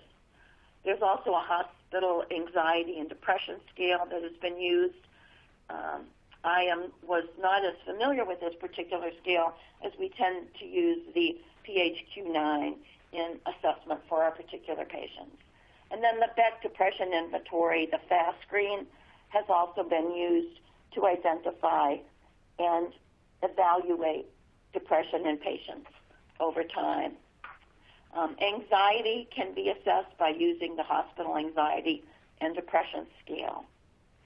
Screening for depression is really recommended for all MS patients at every visit, but I know this could be an onerous task. At the Mellon Center, before patients would come into the office, they had time in what I call the computer room, where patients would sit at a desk and answer questions related to how their physical and emotional health, or some of these questions could be completed prior to their visit, and the clinician would be able to review their scores at the actual visit. So that when I would see a patient, I could say, thank you for completing the questionnaire before I saw you today. I noticed that your scores on depression are higher today than they were the last time. Or I would say, I noticed that your scores for mood and depression were high. Can you tell me what's going on? And that would lead in a conversation, and it would help assess at each visit how a patient is doing. There are some brief validated screening tools in MS for cognitive impairment also. A symbol digit modality test or a processing speed test, I think, has been one of the most commonly used and one of the most validated tools, and is easy to use. The AMIC-FIMS, which is an abbreviated minimal assessment of cognitive function in MS, has been used. And then the BICAMS, the Brief International Cognitive Assessment for MS, has also been used to evaluate patients over time. Again, it would be helpful if patients could be evaluated at each visit. I know that it is a burden on whatever healthcare provider is seeing the patient to complete these tests, but they can add a lot of valuable information as to how a person has been functioning. At the Mellon Center, we had part of the initial assessment was a similar to symbol digit modality test. It was a processing speed test where patients would match up numbers to symbols. And again, we could compare how a person is doing from time to time and report that score to the patient. Let's talk a little now about some mental health and differing perspectives. We talked a little about this in Stephanie's talk earlier. So the priority is really to start a disease-modifying therapy right away, because by treating MS, we can often treat some of the associated depression and cognitive issues. Well, what does right away mean? Right away doesn't necessarily mean the moment a person hears the words, you have multiple sclerosis. Right away could mean in the first year, preferably maybe 2. I mean, in our minds as healthcare providers, we like patients to be treated sooner than later. But the other thought would be the priority should be to assess the patient's psychological status early in the course of the disease so that adherence to complex protocols can be achieved. So if a person's mood is down, and I think in the case study that was recently discussed, perhaps we needed to identify or interview the patient a little more to find out exactly how their mood was in all of this. This is a lot to hear. Hearing that you have a chronic illness, an illness that's not going to go away, an illness that we don't even have a cure for because we don't have a cause, but we do have effective treatments, is a lot for a person to take in. You know, the general population has a lot of underlying anxiety and distress or depression. And so, you know, what do we do first? And I think knowing your patient and providing them with every option for help is important. So a patient who may be on the fence about starting a disease-modifying therapy may benefit from talking to a therapist about what their fears are and what their concerns are over time. And working hand in hand with the therapist, then the prescriber may be able to work with the patient, and everyone can have that shared medical decision and be on the same page. So the etiology of depression in MS may include structural changes on MRI, and also there can be genetic, biochemical, immunological, and psychological factors. Depression is a very, very complex symptom. May not only be due to multiple sclerosis, as I said, it may be due to multiple other factors. Depression can be associated with other symptoms that a person is having, also due to MS, coexisting fatigue, cognitive impairment, pain. People in pain can also be very depressed. Anxiety and alcohol use or drug use can complicate depression. So treatment with antidepressant medication is often combined with psychotherapy and cognitive behavior therapy. So not only do we want the medication therapy, but the talk therapy for our patients. So there's really a number of factors that influence non-adherence to disease-modifying therapies in MS. A study done by a social worker, Catherine Treadaway, identified forgetfulness, or that's what patients said, oh, I forgot to take my medication, as well as depression, quality of life, and hope. Patient perceptions of injectable medications and injection site reactions are factors that impacted patient adherence. This study was done primarily looking when we only had disease-modifying therapies that were injectables. MS patients with comorbid depression were approximately half as likely to be adherent to their disease-modifying therapies relative to patients without depression. Although treatment with antidepressant medication generally did not improve the likelihood of adherence, treatment with antidepressants for at least 6 months was better associated with better adherence to disease-modifying therapies. Findings highlighted the importance of conducting a thorough psychiatric and neuropsychological evaluation when clinicians suspect poor adherence to disease-modifying therapies. Pharmacological psychotherapeutic treatment of mood and anxiety disorders, the use of scheduled reminders, helping the patients any way we can, and increased organization and structure may lead to improved treatment adherence in MS. Typical causes of poor adherence in patients to disease-modifying therapies included insufficient efficacy or tolerability, or their belief that the medication wasn't working, concurrent other medical disorders, and consequences of MS, like forgetfulness, depression, fatigue, and poor motor skills. We as healthcare providers need to provide a supportive therapeutic environment that includes the patient family, significant others in their management. We need to identify those risk factors in whatever screening or self-report measures that we can get our hands on. What are the environmental factors for our patients? We need to know their family history. We also need to know their coping skills.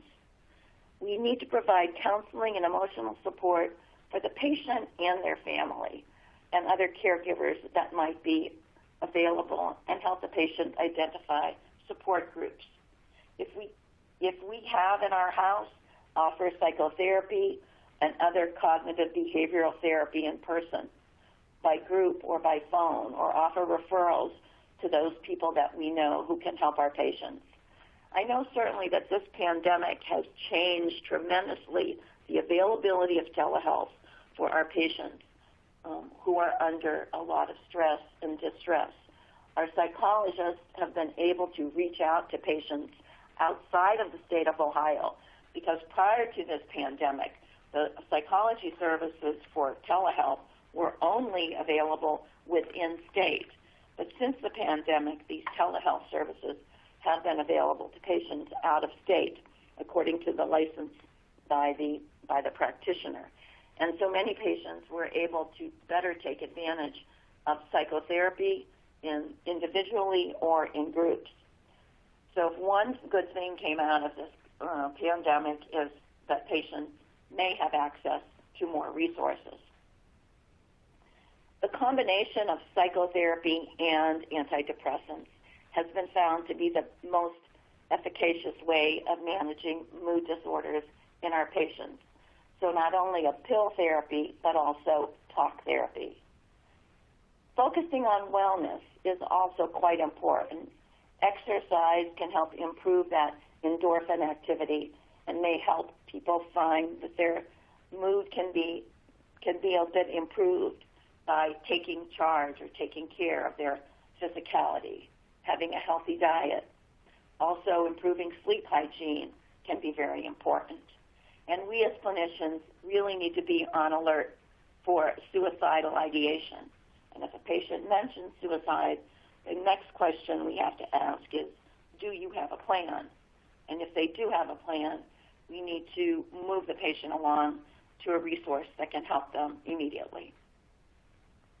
So treating with antidepressants, the SSRIs, the SNRIs, and other medications can be very helpful for our patients to treat bipolar disorder with some mood stabilizing agents.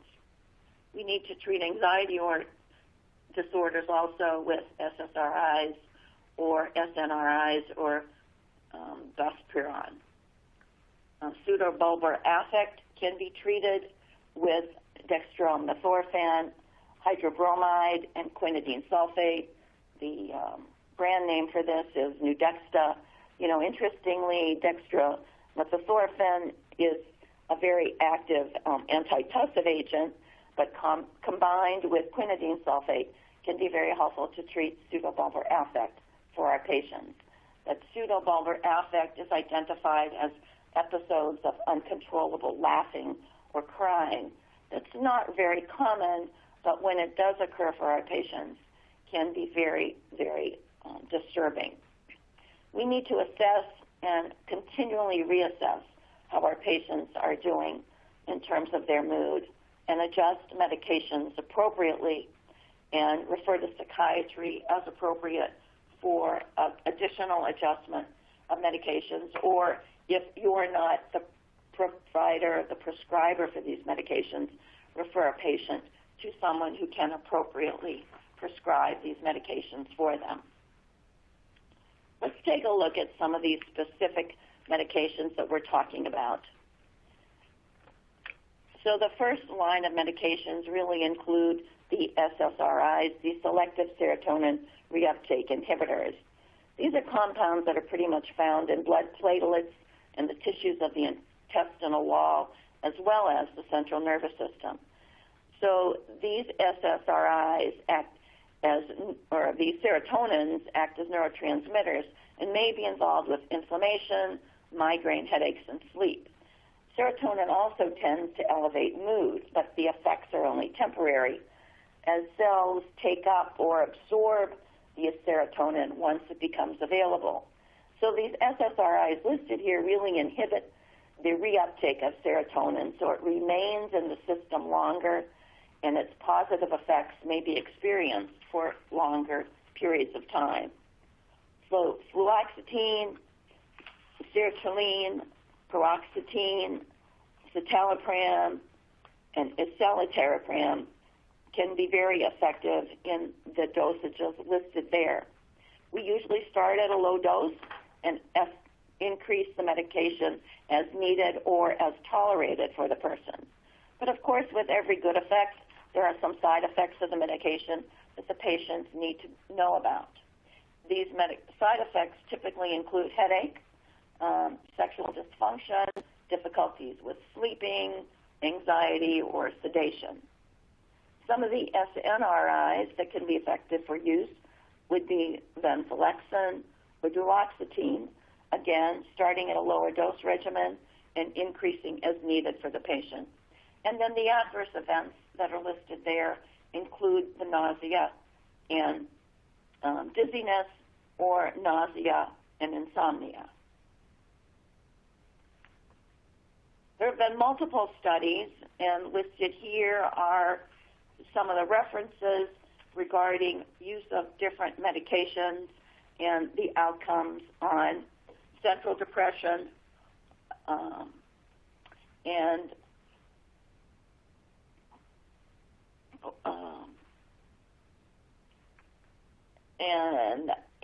other interventions that have been used. So some of these studies use cognitive behavioral therapy for patients, some use telephone contact for patients, some use medication only, and again, some used a combination of different therapies. An interesting intervention that needs to be talked about is cannabis, which is a growing consideration in MS. With legalization of cannabis in North America, there should be consideration of the role of cannabis in patients who have multiple sclerosis. There really is limited safety and efficacy information regarding cannabis use with spasticity and pain. There's shown to be some mild to moderate effect with the use of cannabis, not the smoking cannabis, but the oral types of cannabis for some patients. There are potential neurologic side effects that can include cognitive impairment, depression, suicidality, and anxiety. And again, the benefits of cannabis on neuropathic pain should be weighed against the risks on mood disorders and cognition. I hope that patients will be upfront with us and talk with us about the use of cannabis in their day-to-day activities, and in particular why they are using it, so that we can help put them on the right track. CBD oil has become popularized more recently also, and many of my patients in particular have used it either under the tongue or they've used it topically, particularly to help with the pain syndrome more than any other symptom. So what are the other management strategies that we can utilize for our patients who have cognitive impairment? Well, this is where we really look to our rehabilitation colleagues our physical therapists, occupational therapists, and speech-language pathology colleagues. Because cognitive rehabilitation is real, and it can help patients learn strategies to compensate for deficits. We know that exercise can also help patients feel better, and in general, if they feel better, their thinking and their mood disorder can also be improved. Their fatigue can be improved. We've often heard our patients talk about cog fog, and sometimes that cognitive fatigue is related to physical fatigue. And so if people are moving around and exercising, they may feel better. Physical therapists may be able to help, as well as occupational therapists, help patients create safety strategies and environmental modifications that can be helpful for them, so that they are able to identify what they can do and to help them stay safe. Medication management is also quite important, looking not only at the medications that we could potentially use to help with symptoms like fatigue, but also look at the other medications that we use to treat other symptoms that may cause some side effects for patients. Financial management or job modification may be helpful for our patients so that they can stay at their current occupation. We've had a number of our patients who had a neuropsychological evaluation, and in the neuropsychological evaluation, there was listing some recommendations that patients may need more time to complete the task at hand. I have written multiple letters for my patients to allow them to have more time to complete a task at work, to ask their supervisor to write things down for them so that they not only have the verbal clue, but they also have the written clue for them. Also, ruling out the effects of depression on attention and concentration are good interventions. Other tools that can be used to help compensate for impaired function, using a family calendar, using a medication minder so people take their medications at the right time, the right day. These may be effective for reducing the impact of problems. There also may be attempts to restore impaired function through direct retraining, having patients do word searches, computer games, anything that keeps the mind active. And when we educate patients about using some of these gaming or computer tools or apps, I suggest that patients, again, not only answer the question or respond to the question or complete the questionnaire in their mind, but that they also say the answer aloud, so they also get input from hearing, so they can hear the response and they can maybe see the response and keep it in their mind. Again, the wellness behaviors, including sleep patterns, good nutrition, and sleep management, are also important factors to help manage cognitive impairment for our patients. There's multiple computer program organizers for all types of information. They can use an Outlook calendar, they can use a PDA, or utilize their smartphones, although honestly, I know some of my patients had much difficulty using a smartphone, but over time they have adapted pretty well. Utilizing energy management to decrease the impact of fatigue on cognition by scheduling difficult cognitive tasks earlier in the day when people seem to be more alert. Or maybe a person has commented that they have more energy midday or later in the day. Then maybe that's the time for them to try to tackle some of those more difficult tasks. Scheduling those difficult cognitive tasks when most alert are helpful, and allowing a longer period of time for task completion. And if it's not necessary for the particular patient to complete the task themselves, maybe they could delegate that task to someone else. Other compensatory strategies, including breaking down complex information into manageable chunks. Maybe 3 things at once is enough for a patient to absorb rather than a list of 10 things to accomplish. And as I mentioned earlier, using as many systems as possible to help retain information, vision, hearing, and other sensory stimulation. Simplify things. Do one task at a time. Complete that task. Give yourself the recognition that this task is completed. Tell patients, give yourself that attaboy, attagirl, that you've done that. Keep things organized and in the proper place. Have one calendar or one place to list those tasks that need to be completed. Don't have sticky notes all over the house. Have one go-to calendar, one go-to place to keep things together. Make that to-do list and check off things as they're done. And also use exercise or activity logs. So some of the conclusions we can draw from this is that we need to provide a supportive therapeutic environment that includes the family, significant others, and management, and identify those risk factors through screening, through self-report, through environment factors and family history, and help the patient develop support systems to improve their socialization skills, to decrease loneliness and social isolation. If patients are churchgoers, maybe there's someone in their church that they can identify with, that they feel comfortable to talk with.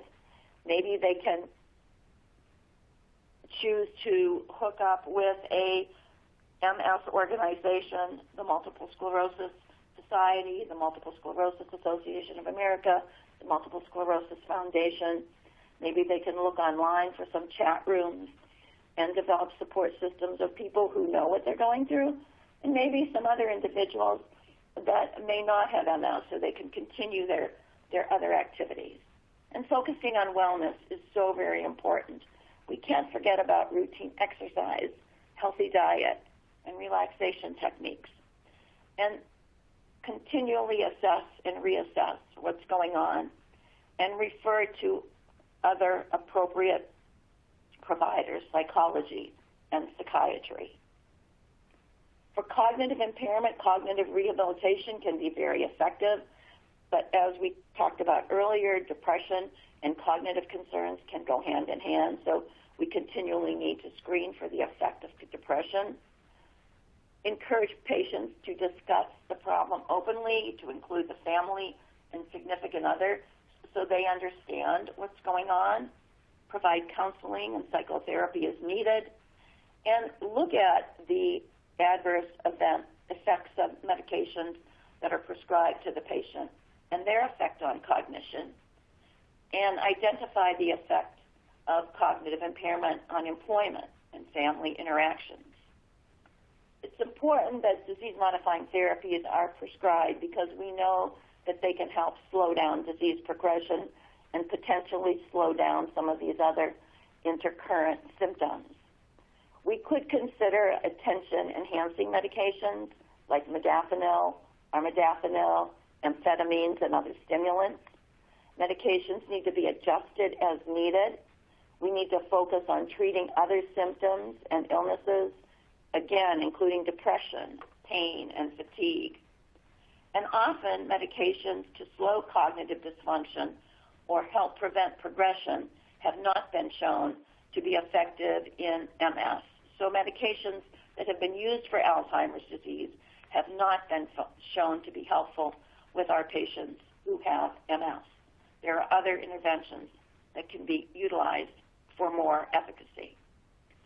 So we have a case study here, Brenda, a typical 35-year-old woman with relapsing MS, and she had a sudden onset of right leg weakness and tingling, bladder problems, including urinary urgency and frequency.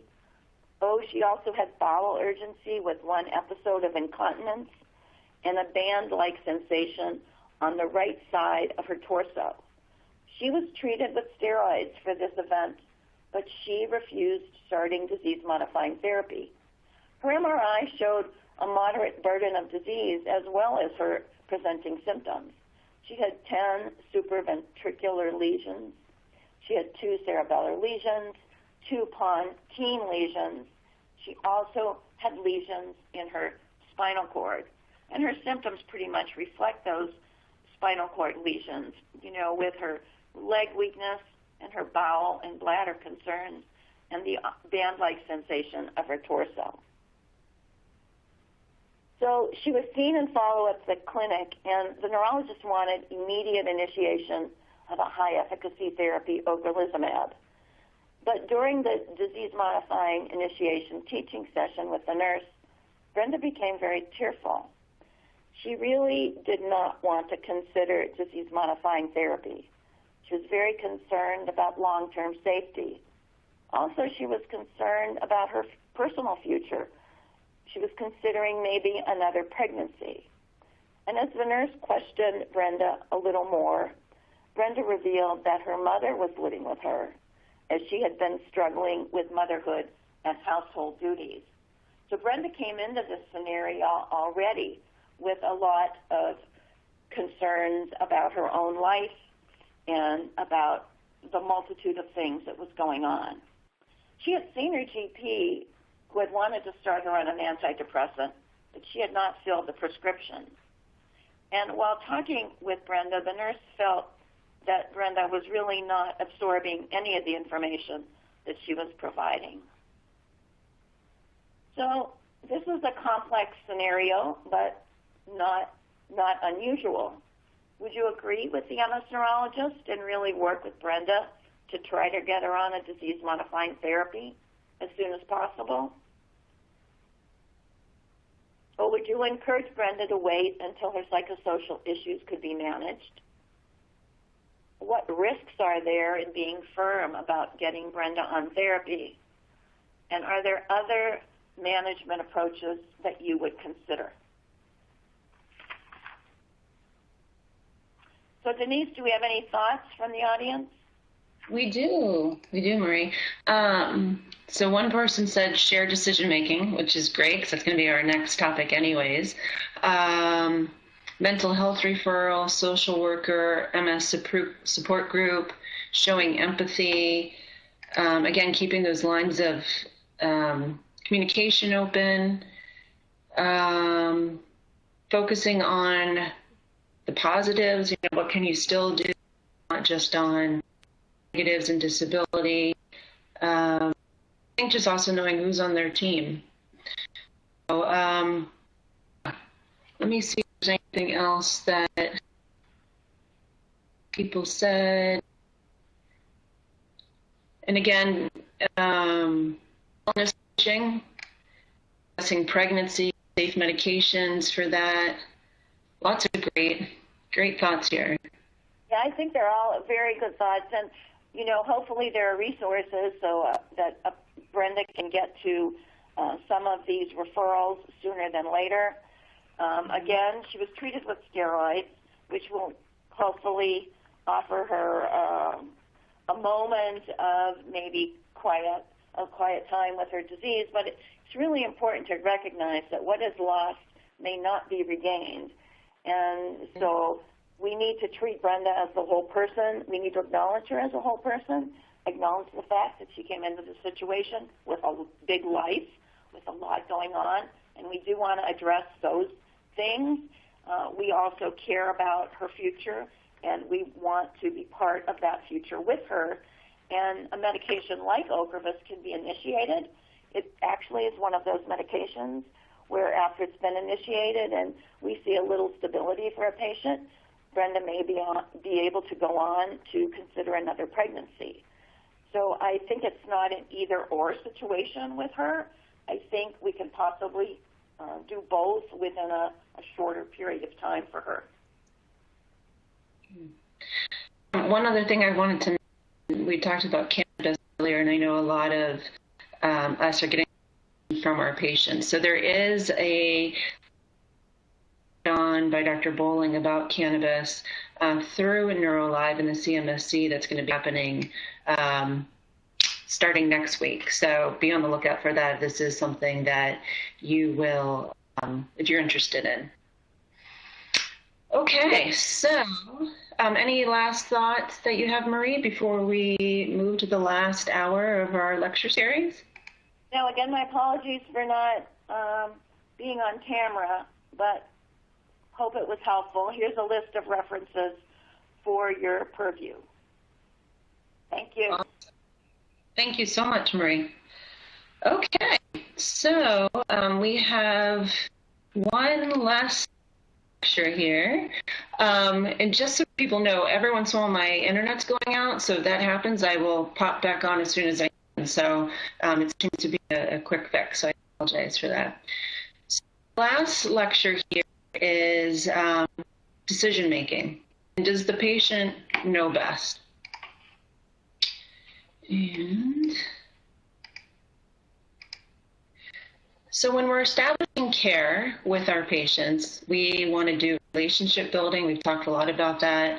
Open communication, building trust with our patients and their care partners, sharing information.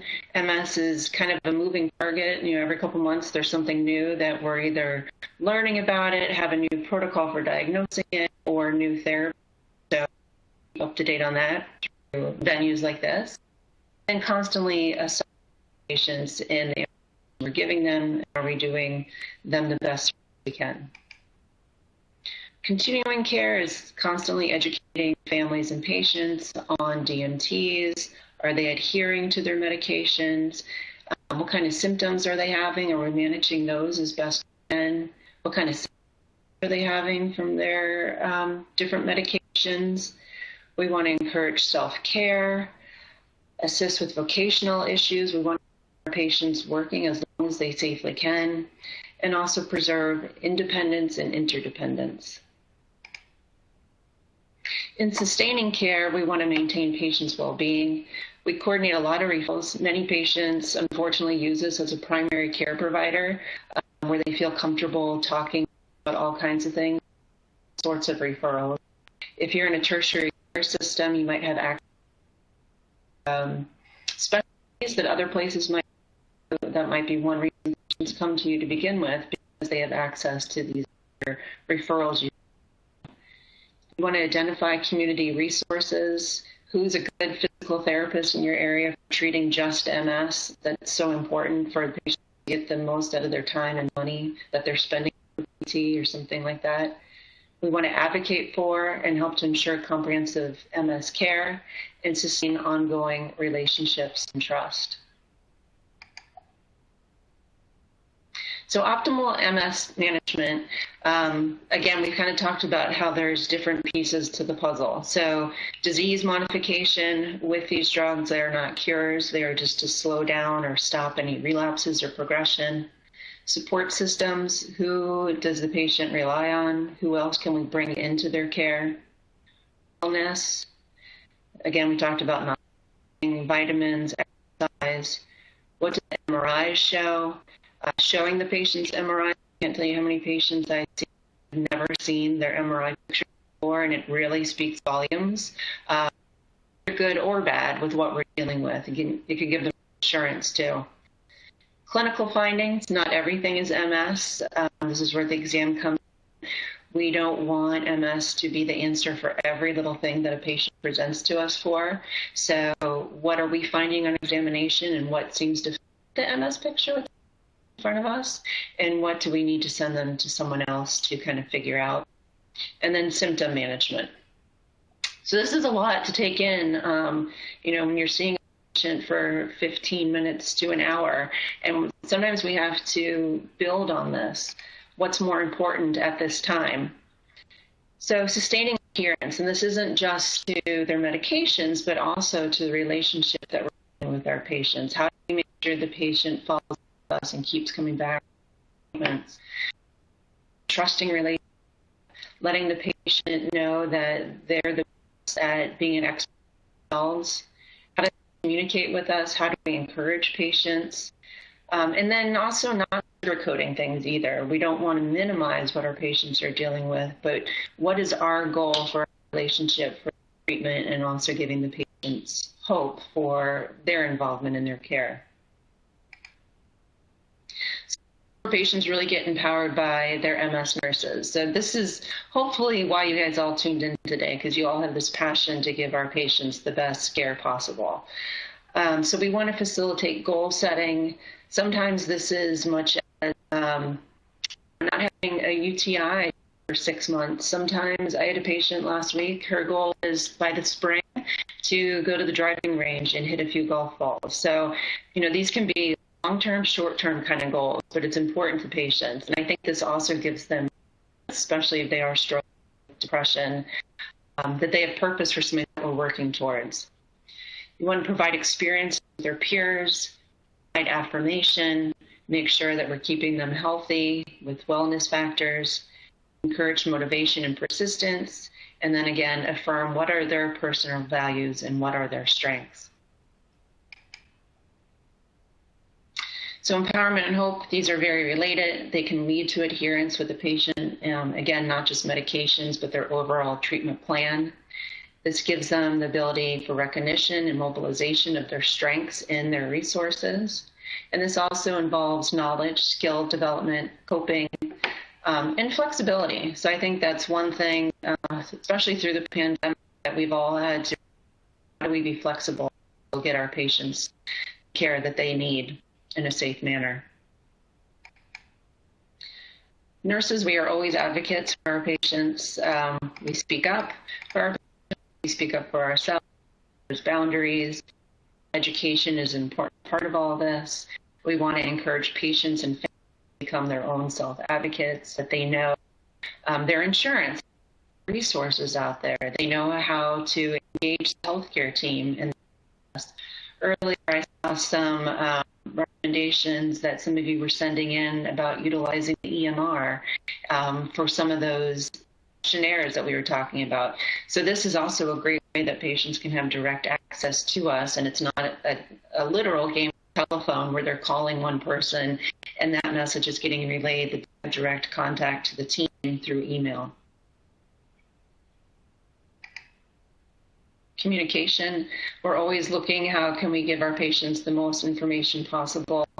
We all have those patients that Google things and come back to us and say, well, I read, how do we make sure our patients are getting the correct information? Where are those resources that are accurate and correct? Patients have a lot of information needs, so they want to be educated. They want to be part of their decision making.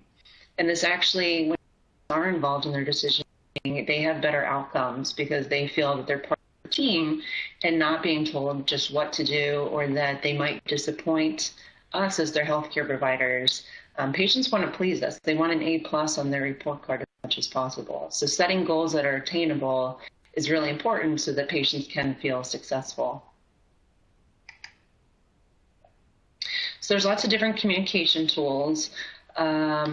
This can be a skill that, I know when I started out in MS nursing 10 years ago, understanding the patient in front of me and what I had to deal with is very different now 10 years later. So this is a lot of different skills and learning through programs like this.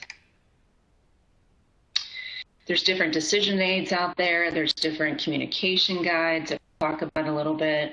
And then, of course, different educational resources for ourselves as well as patient takers.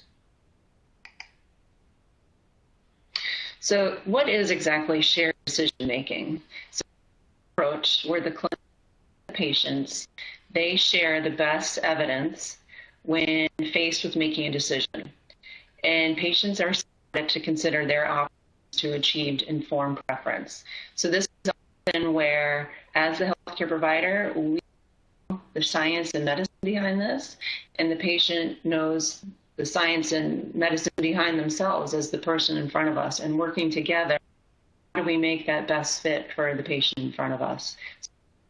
And patient centered care be very important for things that are very difficult to talk about or very sensitive to talk about. But again, it gives the patient the best outcome because they're going to be invested in their own care. Here's some other tools that you can look at Some people had asked about seeing these slides after this is available, after we finish today. My understanding is that, yes, this will be available online, and we'll talk about that a little bit later so you guys know how to access it and how to get to some of these tools that we've shared with you today.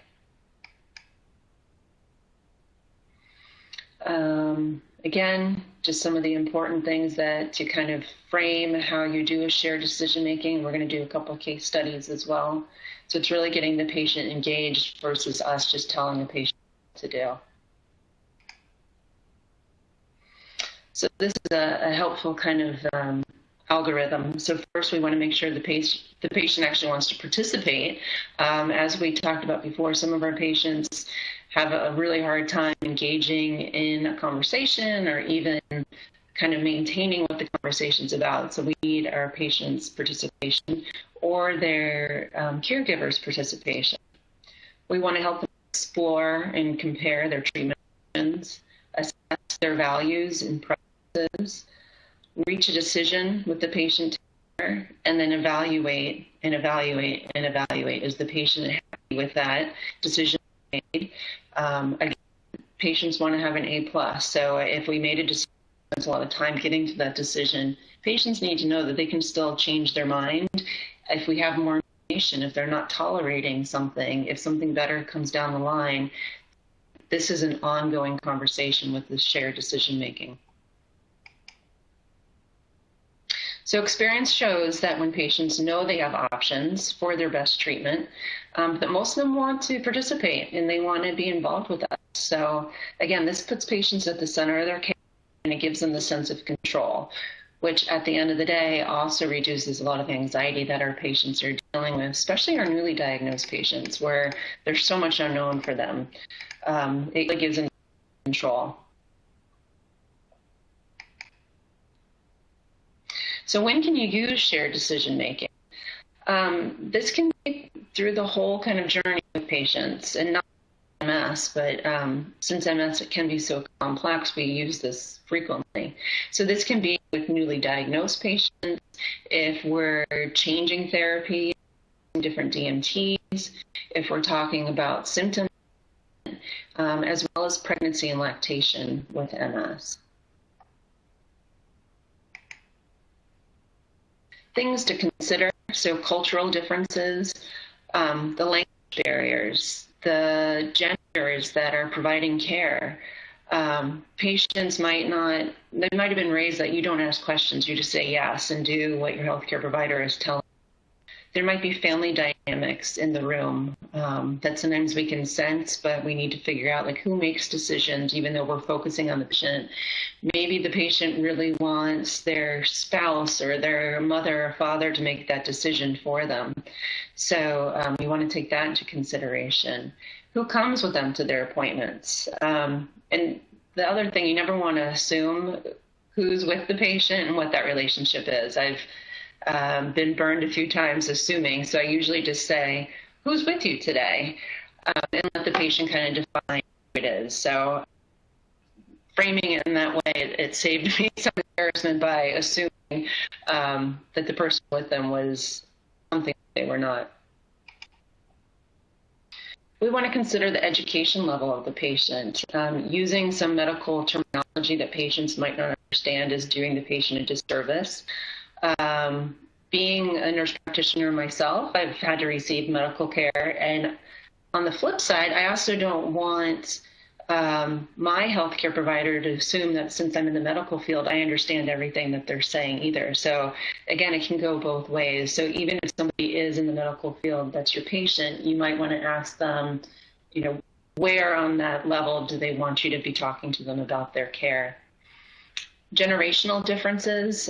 Sometimes older people, they think that all new healthcare providers are like fresh out of high school, and that them where, you know, does this person have enough experience to teach me, take care of me, tell me what's going on? So we want to make sure that we're meeting our patients' needs regardless of their age. Quality of life issues, some things that are important to us as their healthcare provider are not important to the patient, and vice versa.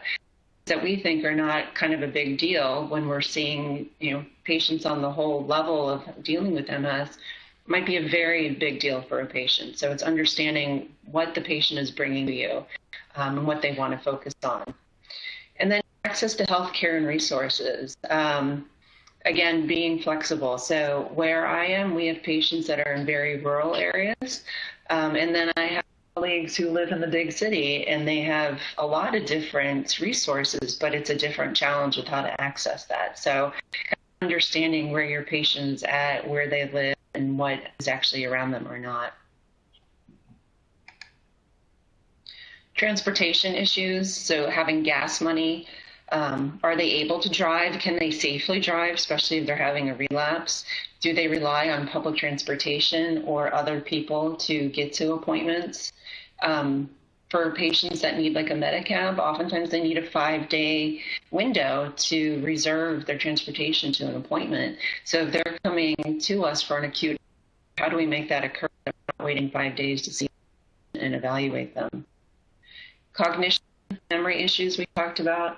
Is the patient able to verbally back, talk to them or discuss them? Having paperwork or something electronically that patients or their care partners can refer to after the appointment can be very helpful where it's written down. Does the patient have denial about their diagnosis or depression? Can they even have some of these conversations, or are they so debilitated that they can't even hold a conversation, or they're just not to discuss these things? And then what other sources of information are patients telling you they're going to? Is it blogs, internet sources, social media? And are these useful or helpful, or are they actually detrimental to the patient's care? Okay, so there can be two perspectives looking at decision making. So it'd be the knowledge gap between what the healthcare provider knows and what the patient knows.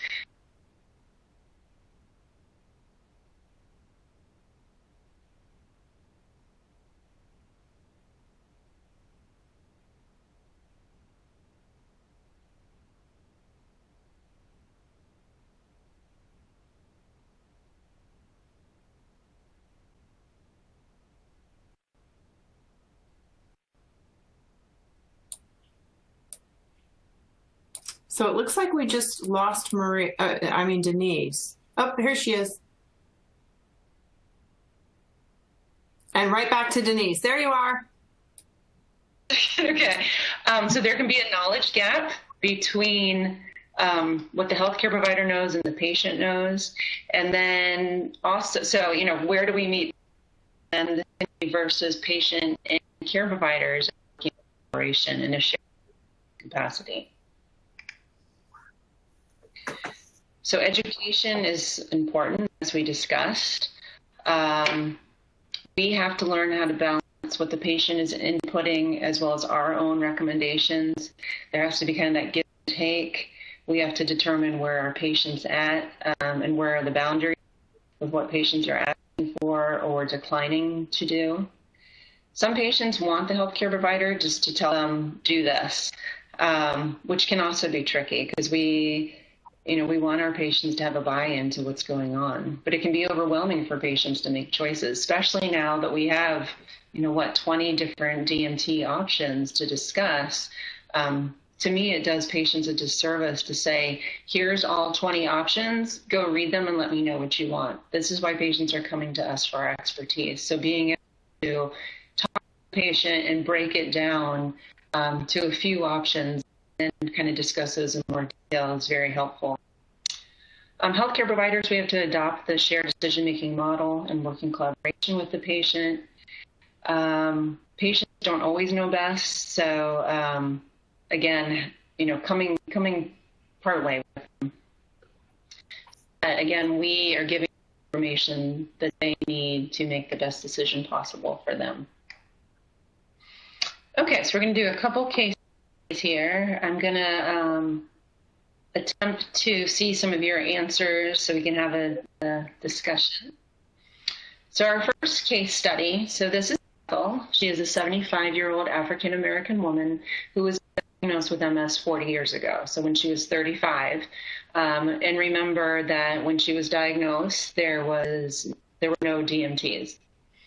She recently moved so she could live closer to her family, but she used to live in a big city. She used transportation to get to appointments, and she never learned to drive.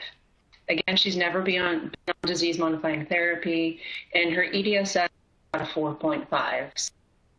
She has some disability from her MS, but she's able to walk without assistance.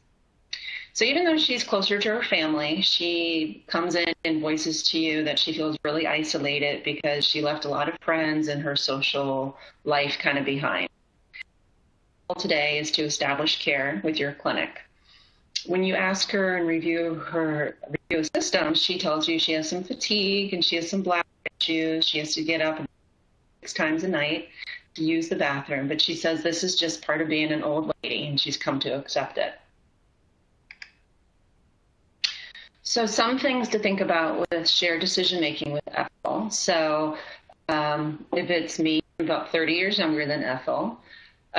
So there's that. What was her relationship like with her last health provider? And how is that kind of different? And what are her expectations of care at my?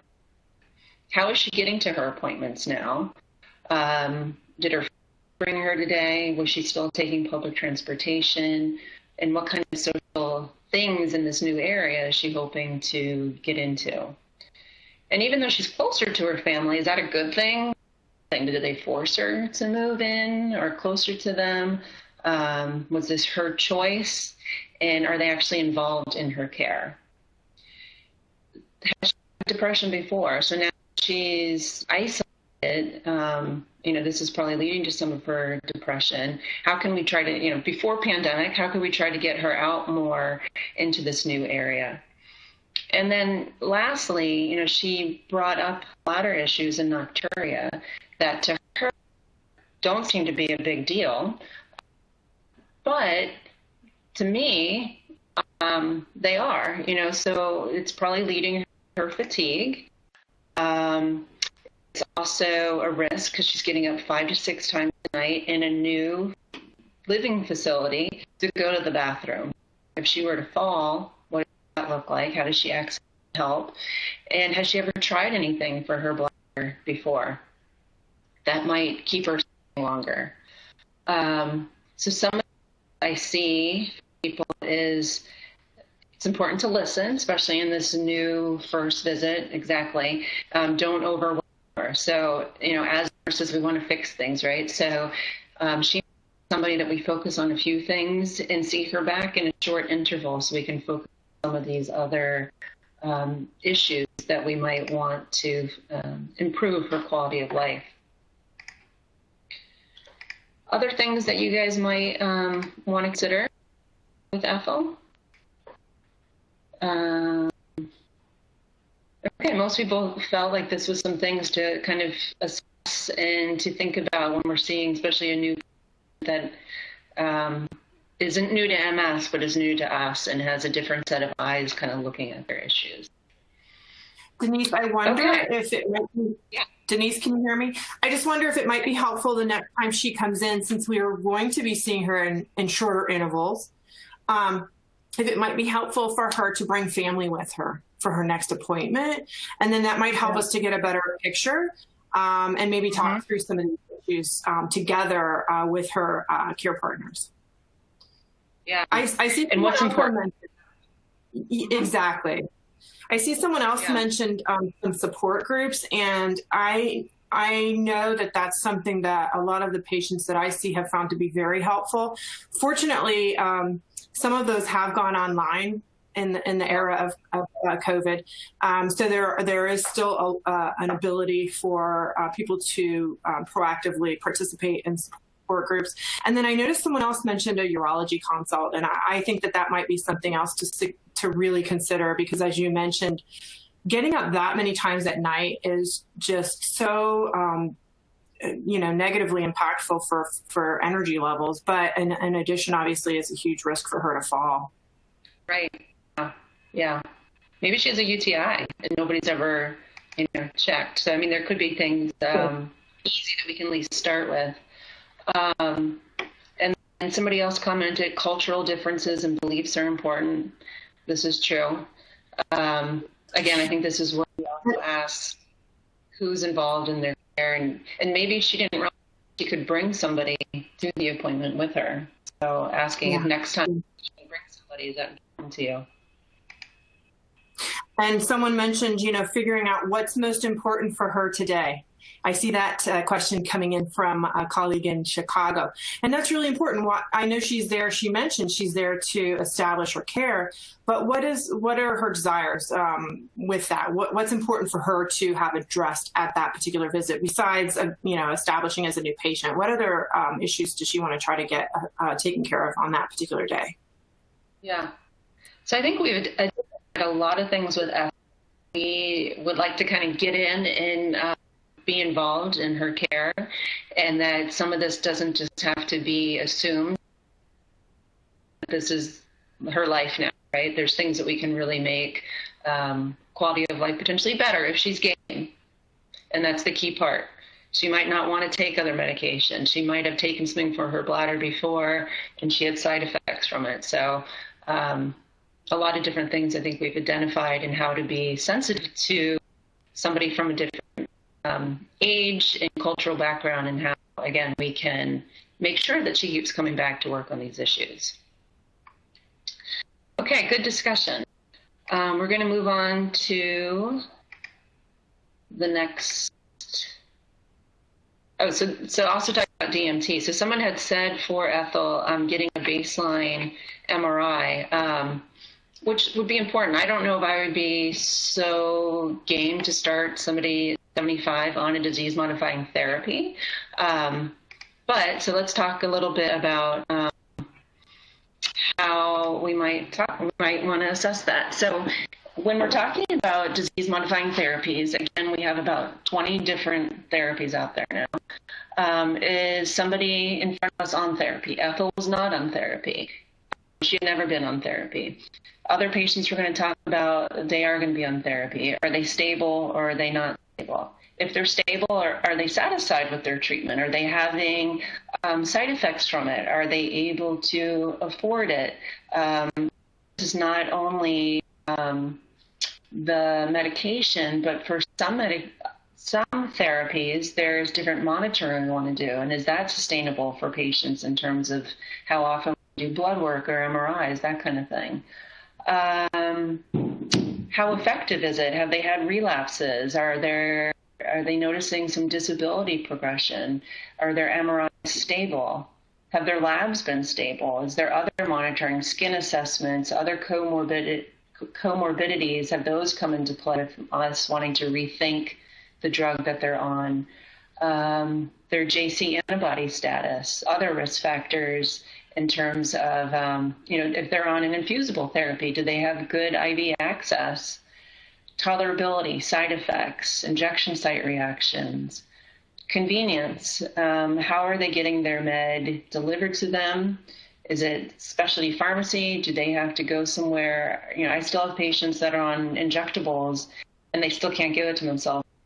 They're going to their doctor's office to get their medication delivered to them. For the infusible therapies, are they taking a whole day off from work, or maybe days if they don't feel great the next day? What does that look like? Are they able to get gas to get to their ride? Is the infusion center able to accommodate them? Sometimes that's an issue for us. Our infusion center is extremely busy since it's a cancer center. And if somebody has to reschedule an infusion for a reason, that can throw everything off. The cost of medications, the for it, the expectation of medication. These medications are not a cure. They are to stabilize patients and to prevent relapses.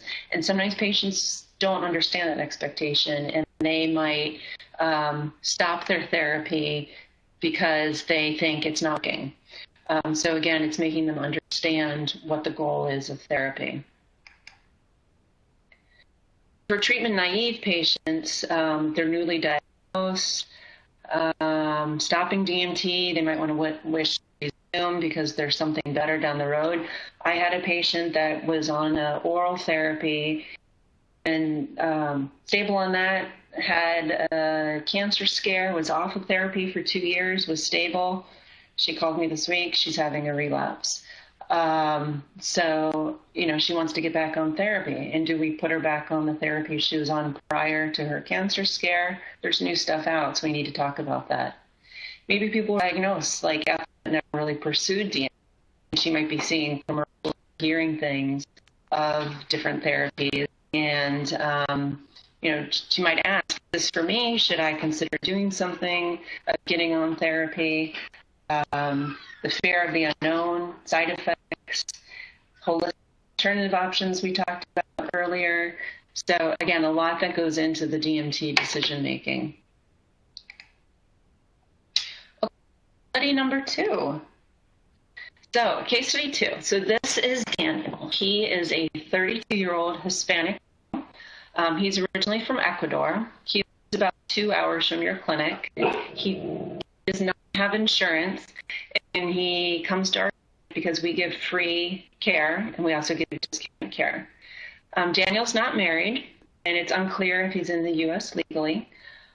He has a church that helps take care of him and provides him transportation to his appointments.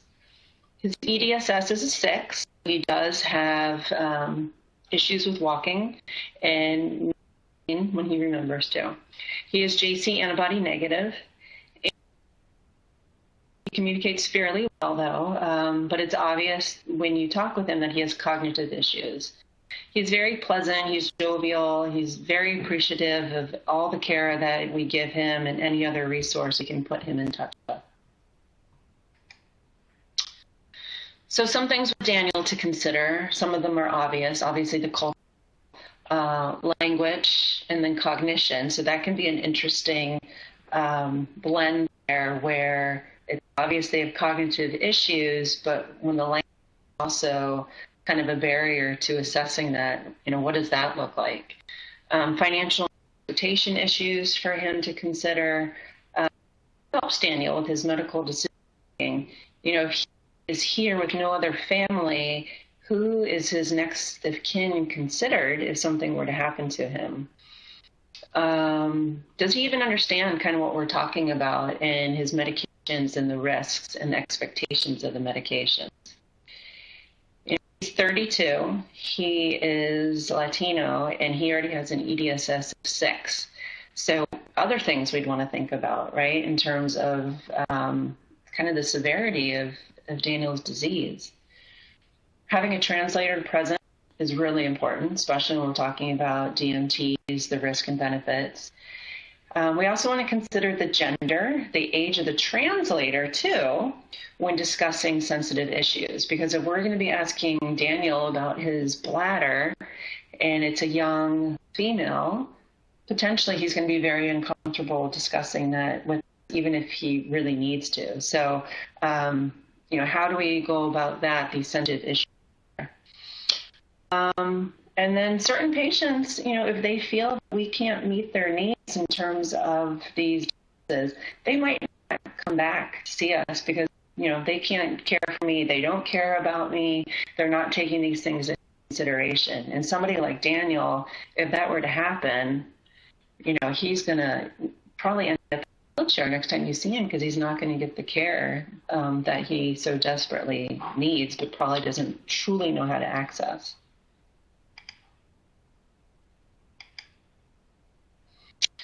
So we're going to get back to Daniel a little bit. So shared decision-making and symptom management. Again, assessment, what's important to the patient in terms of what symptoms they're having. Asking the right questions in the right way is imperative.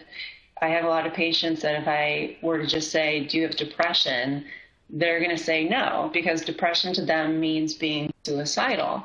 But as Marie pointed out earlier, this is really kind of a loss of joy.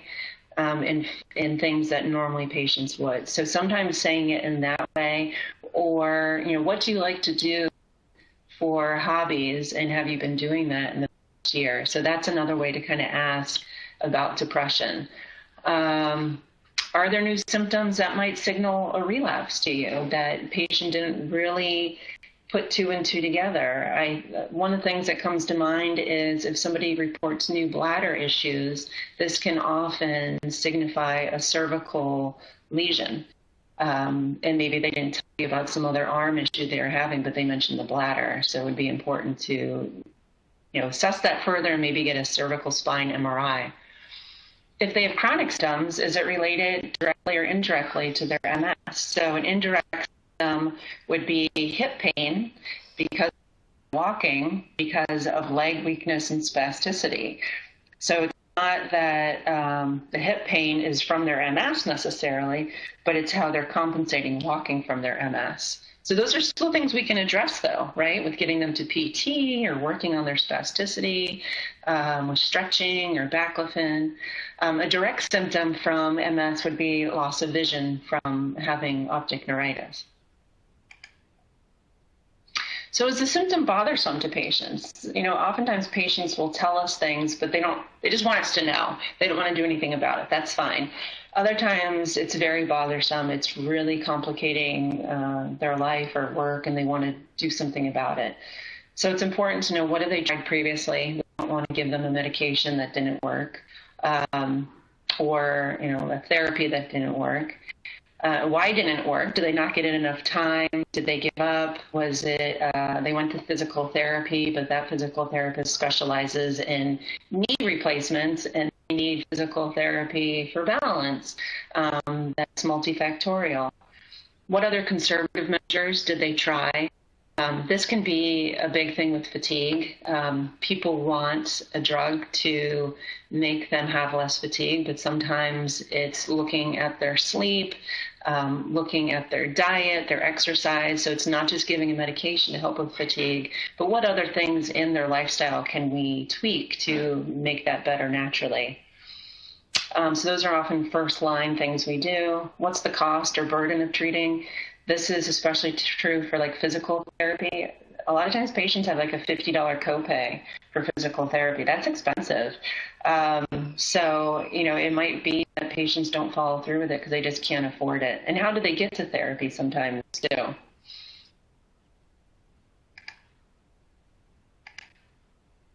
Okay, so I guess we're not going to talk about Daniel more, but does anybody have, before I go to the last case study, did anybody have any thoughts about Daniel, our case study number 2, wanted to add?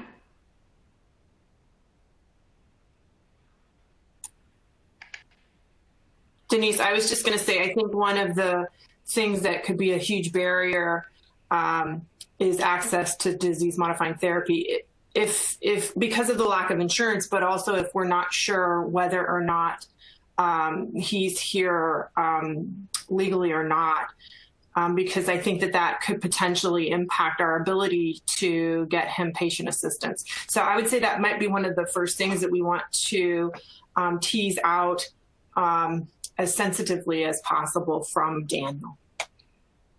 Yeah, and I'm guessing in Texas, you probably see this more than other areas of the country.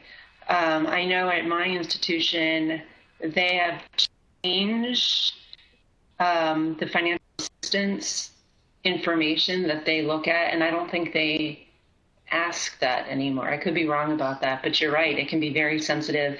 I know this patient is a real patient to me, and he was even concerned that politically, with everything changing, would he still be able to get care from us and still be able to get his medication? So these are, things that patients, real concerns, right? So, and I had to assure him I would do it in my power to continue to care for him without having to out him way, So, yeah, it's very interesting. Somebody wrote in, they might have a U.S. address versus resident, what that looks like. Some of that, this is maybe where social work would also be really helpful to come into play. Somebody else asked about drug companies giving free drug and how they qualify. I'm not sure with that per se. Again, the institution is a state facility. We take care of everybody. So But different things to think about, as we're trying to navigate this and getting patients on effective therapies for them. Okay, so I'm going to move on. We only have a little less than 20 minutes to wrap everything up. So case number 3 is Kelly. She is a 51-year-old Caucasian woman with progressive relapsing MS. Nowadays, I guess we would say that secondary progressive with active disease, diagnosed in 2007. She's been on an oral DMT for almost 3 years now, and her EDSS is 3. So she can walk without assistance, but most of her disability is related to strength and most likely spinal cord disease. She works part-time at her husband's law firm. She has 2 kids in college. She likes to exercise, travel, and be with her friends and family. Recently, she was invited to go to New York City. This was pre-pandemic, with some friends to see a Broadway show and enjoy the city. And normally she loves to do stuff like this, but she was really concerned that walking in the city with a group of people, she just wouldn't be able to keep up, that it would be a real downer for the rest of the group. So she discloses to you that she decided not to go. Okay, so some things again to consider. With Kelly, age and gender might be a consideration because, I guess regardless of that, some people might say, oh, who cares if she can't go to New York City? But this is important to her because to her, not being able to travel with her friends, to her this meant that MS was winning. And at 51, she's still young and has a lot of things she wants to do. And so it really was discouraging to her. We talked about, ways that we could make this still happen for her to travel and enjoy doing all the things she wants to do. As some people might know, in some cities, not all buildings are ADA equipped. They've been grandfathered in because they are older buildings, so they don't have to always have access to an elevator and that kind of thing. So some of it is planning ahead to see what is available at the building she's going to. We also talked about using some type of device. We put in a referral for PT so she could try an AFO. We talked about Impera, seeing if she would want to see if that helped with some of her endurance. And the last thing that she opted to do, which made a huge difference, is we found a company in New York City that she could rent a scooter from while she was there, so she could save her energy for when they got to the theater to be able to go up and down the stairs, that she could ride the scooter on the sidewalk. And to her, this was like amazing that she didn't have to use all of her energy just to walk around. She could keep up with her group, everybody's bags, and still was independent with it. So that was like a huge changer. She had never realized that was even an option. Okay, we have 15 minutes left. We have one other kind of case to get through, but any last thoughts about Kelly before we move on?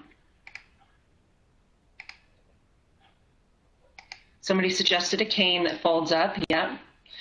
That would be a great idea as well. So this is Marie. So if it wasn't a possibility for her to get a scooter, she may just choose the important things of that trip that she wants to do.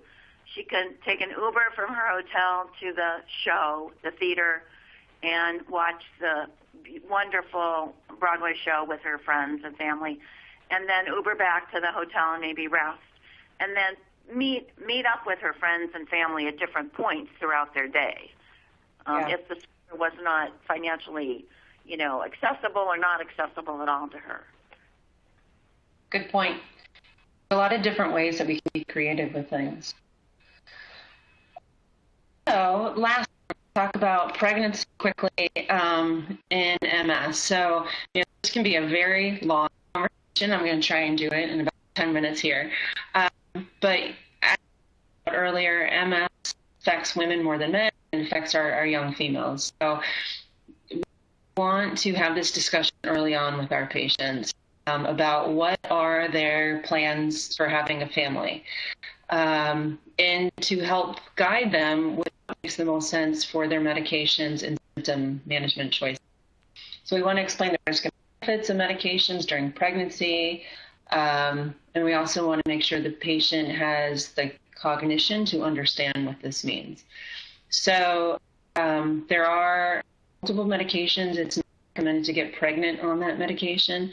I would not phrase it that way because sometimes patients will assume that means that it's birth control. So I would say it in a way that is easy to understand, that it's not recommended for patients to get pregnant when taking that medication. They need to be on a form of birth control. So education with MS pregnancy is really important. Planned pregnancies are always best, but as we know, about 50% of pregnancies are unplanned. It's important to know that most disease-modifying therapies can take about 6 to 9 months to be fully effective. So if someone says, oh, I want to get pregnant in a year, what does that mean timing-wise with these drugs of getting on therapy and then depending on that therapy, having to stop it before even attempting to get pregnant? I think it's really important that patients have a gynecologist and that they, when they decide to get pregnant, that we have made it as possible and as quickly for them to get pregnant as somebody has PCOS or they have fibroids or endometriosis. Having all that kind of cue before stopping their therapy and telling them to try to get pregnant is in the interest of the patient's well-being. And then stopping is we want to make sure our patient understands that what that timeline looks like. So, oops, pregnancies are going to happen, and what information can we share with patients that we know about their DMT should this happen? Patient wants to breastfeed after. What does that look like? But how long does the patient want to breastfeed? Have they breastfeed before? Were they successful with it? How important is that to the patient? And do they understand kind of the risk-benefit of breastfeeding in their MS? We know some studies show that breastfeeding can be protective with MS, but that's not true for everybody. And then what were to happen if they had a relapse in that postpartum period? How would we treat it? Who's there to help the patient? So a lot of this, every patient I've had that's gotten pregnant over the past 10 years has been totally different, even between their pregnancies. So you can't assume one pregnancy is going to be like their next pregnancy. So having that open discussion and a plan is always best. So a few things to think about. So this is one last patient here. So Amanda's 30. She's been for 3 years, but with her husband for 8. So when she was 22. He was there when she was diagnosed, but she usually comes to appointments on her own. When they were diagnosed, which was not at your center, they were told that she could not have children, should not have children, and her boyfriend at the time was actually pulled aside and told to reconsider because she can't have children. But he loves her, and they got married, and happily married. She works full-time as a radiology tech. She presented today to talk about changing her therapy because she had a relapse on an oral agent. And her husband's with her today. So this is a great time to kind of figure out shared decision making with Amanda. Did they rethink wanting to have children? And now that her husband's there, what are his concerns with her having a relapse and what new therapy she's going to go on, and how that might need to be considered for future planning? Is she on birth control? And even though they don't have children now, she's only 30. So, do they still might want to have children in the next 5 to 6 years? So we want to make sure that they have the right information and that you correct the misinformation they were given before where she was told that she could not or should not have children. Okay, so conclusion, again, some patients do want to just be told what to do. This can be very overwhelming to make choices. So it's important to know if this tool, shared decision-making, is even appropriate for the patient in front of you. You want to explain all options or all consequences of related risk and benefits as much as you can to the patient. Too much information can be confusing and overwhelming to patients. It can take time to finesse this skill. It can also to a longer clinic visit, but at the end of it, it's actually going to decrease a lot of and probably make your appointments more efficient with patients because they're going to be prepared knowing that they're going to be part of the conversation. And again, there are various tools and methods for doing a shared decision-making type visit. It can be a valuable tool to give holistic care to patients with MS, understanding what's important to them. It can definitely empower patients to feel more involved in their healthcare, which in turn then increases their confidence in you as their healthcare provider and therefore their adherence to their healthcare plan. It helps our patients make the best individualized decision for themselves and helps us connect with patients on a more personal level. These are some of the references that you'll be able to access again for shared decision making. And let's see, I think there's a couple.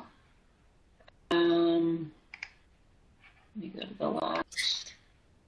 I see a comment, Denise. Someone mentioned to be certain to discuss the patient's potential genetic concerns related to passing MS on to their offspring.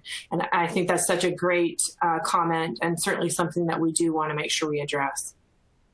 Yeah, so this is understanding Dave's theory, Stephanie, what you presented about, like, we don't know what is MS, and there's probably just a very small genetic component, but a lot of people don't know that even been living with MS for a while. So giving them that information that we know for sure. Somebody else mentioned that this allows patients to be a peer mentor for others, for sure. Oftentimes, especially with my newly diagnosed patients, I will give their permission and another patient who might be farther in their journey with MS to partner up, because that can be helpful, understanding somebody that's walking in their same shoes. It can be very empowering. Okay. Other thoughts, Stephanie?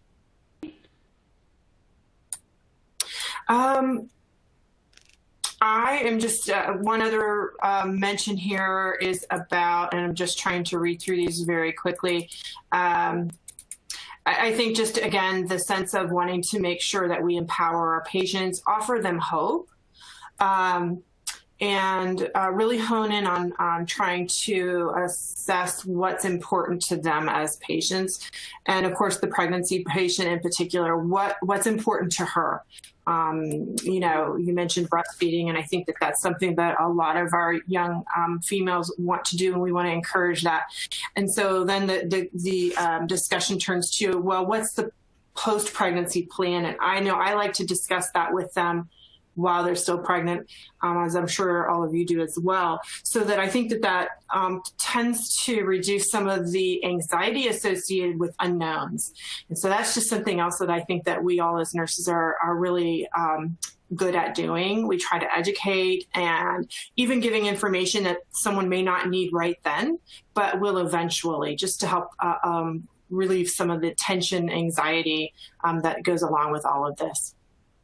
For sure. Sure.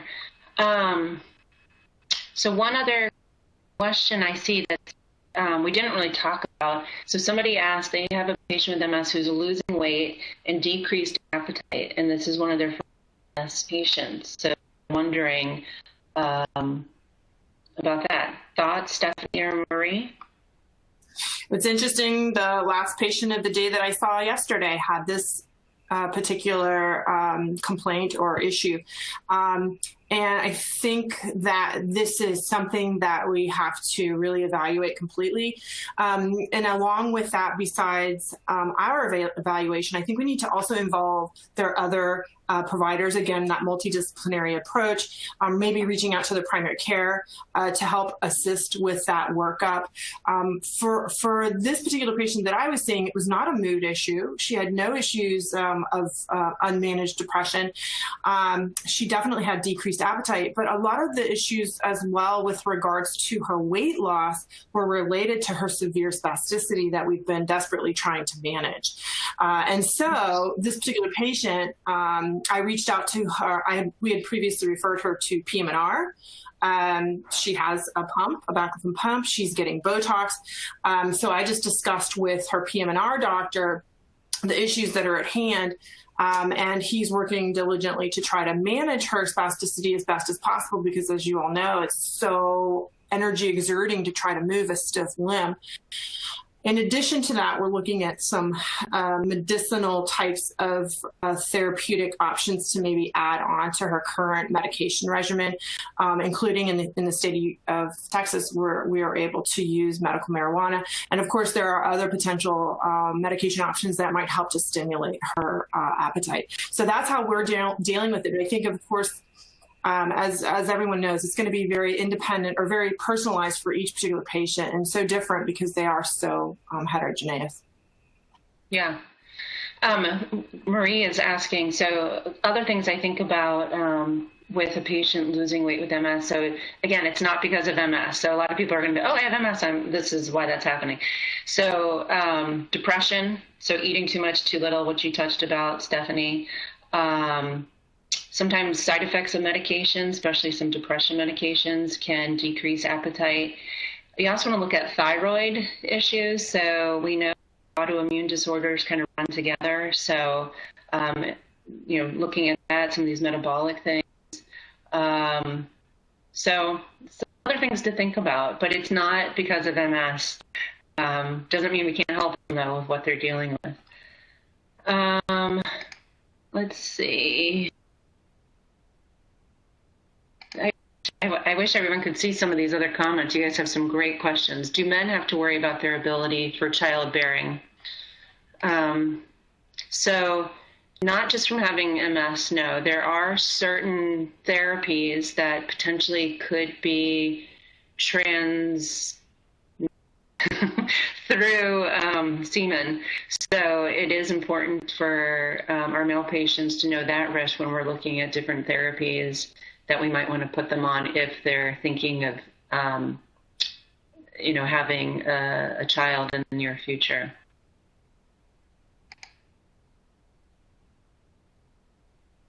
Okay. Any last thoughts, Stephanie? I just want to say thank you all for the audience, all those nurses out there for participating. It definitely makes this fun when we can, in some ways, converse back and forth. And also a shout out and a thank you to NeurologyLive. As far as claiming credits, I think that's here on the slide as to how you can obtain that. And then I also am pretty certain, if not positive, that this is what we would consider an enduring program. And so people can go on later if they didn't have time to watch everything that they were interested in today. This is Maria. I'd also like to say thank you so much. I know it was a good time for me. 9 to noon may not be as good for some other people on other time zones, but thank you so much for your incredible endurance during this time and your interest in communicating back and forth. Appreciate it. Thank you, everybody. This was great. All right. Thanks so much, you guys. Bye-bye.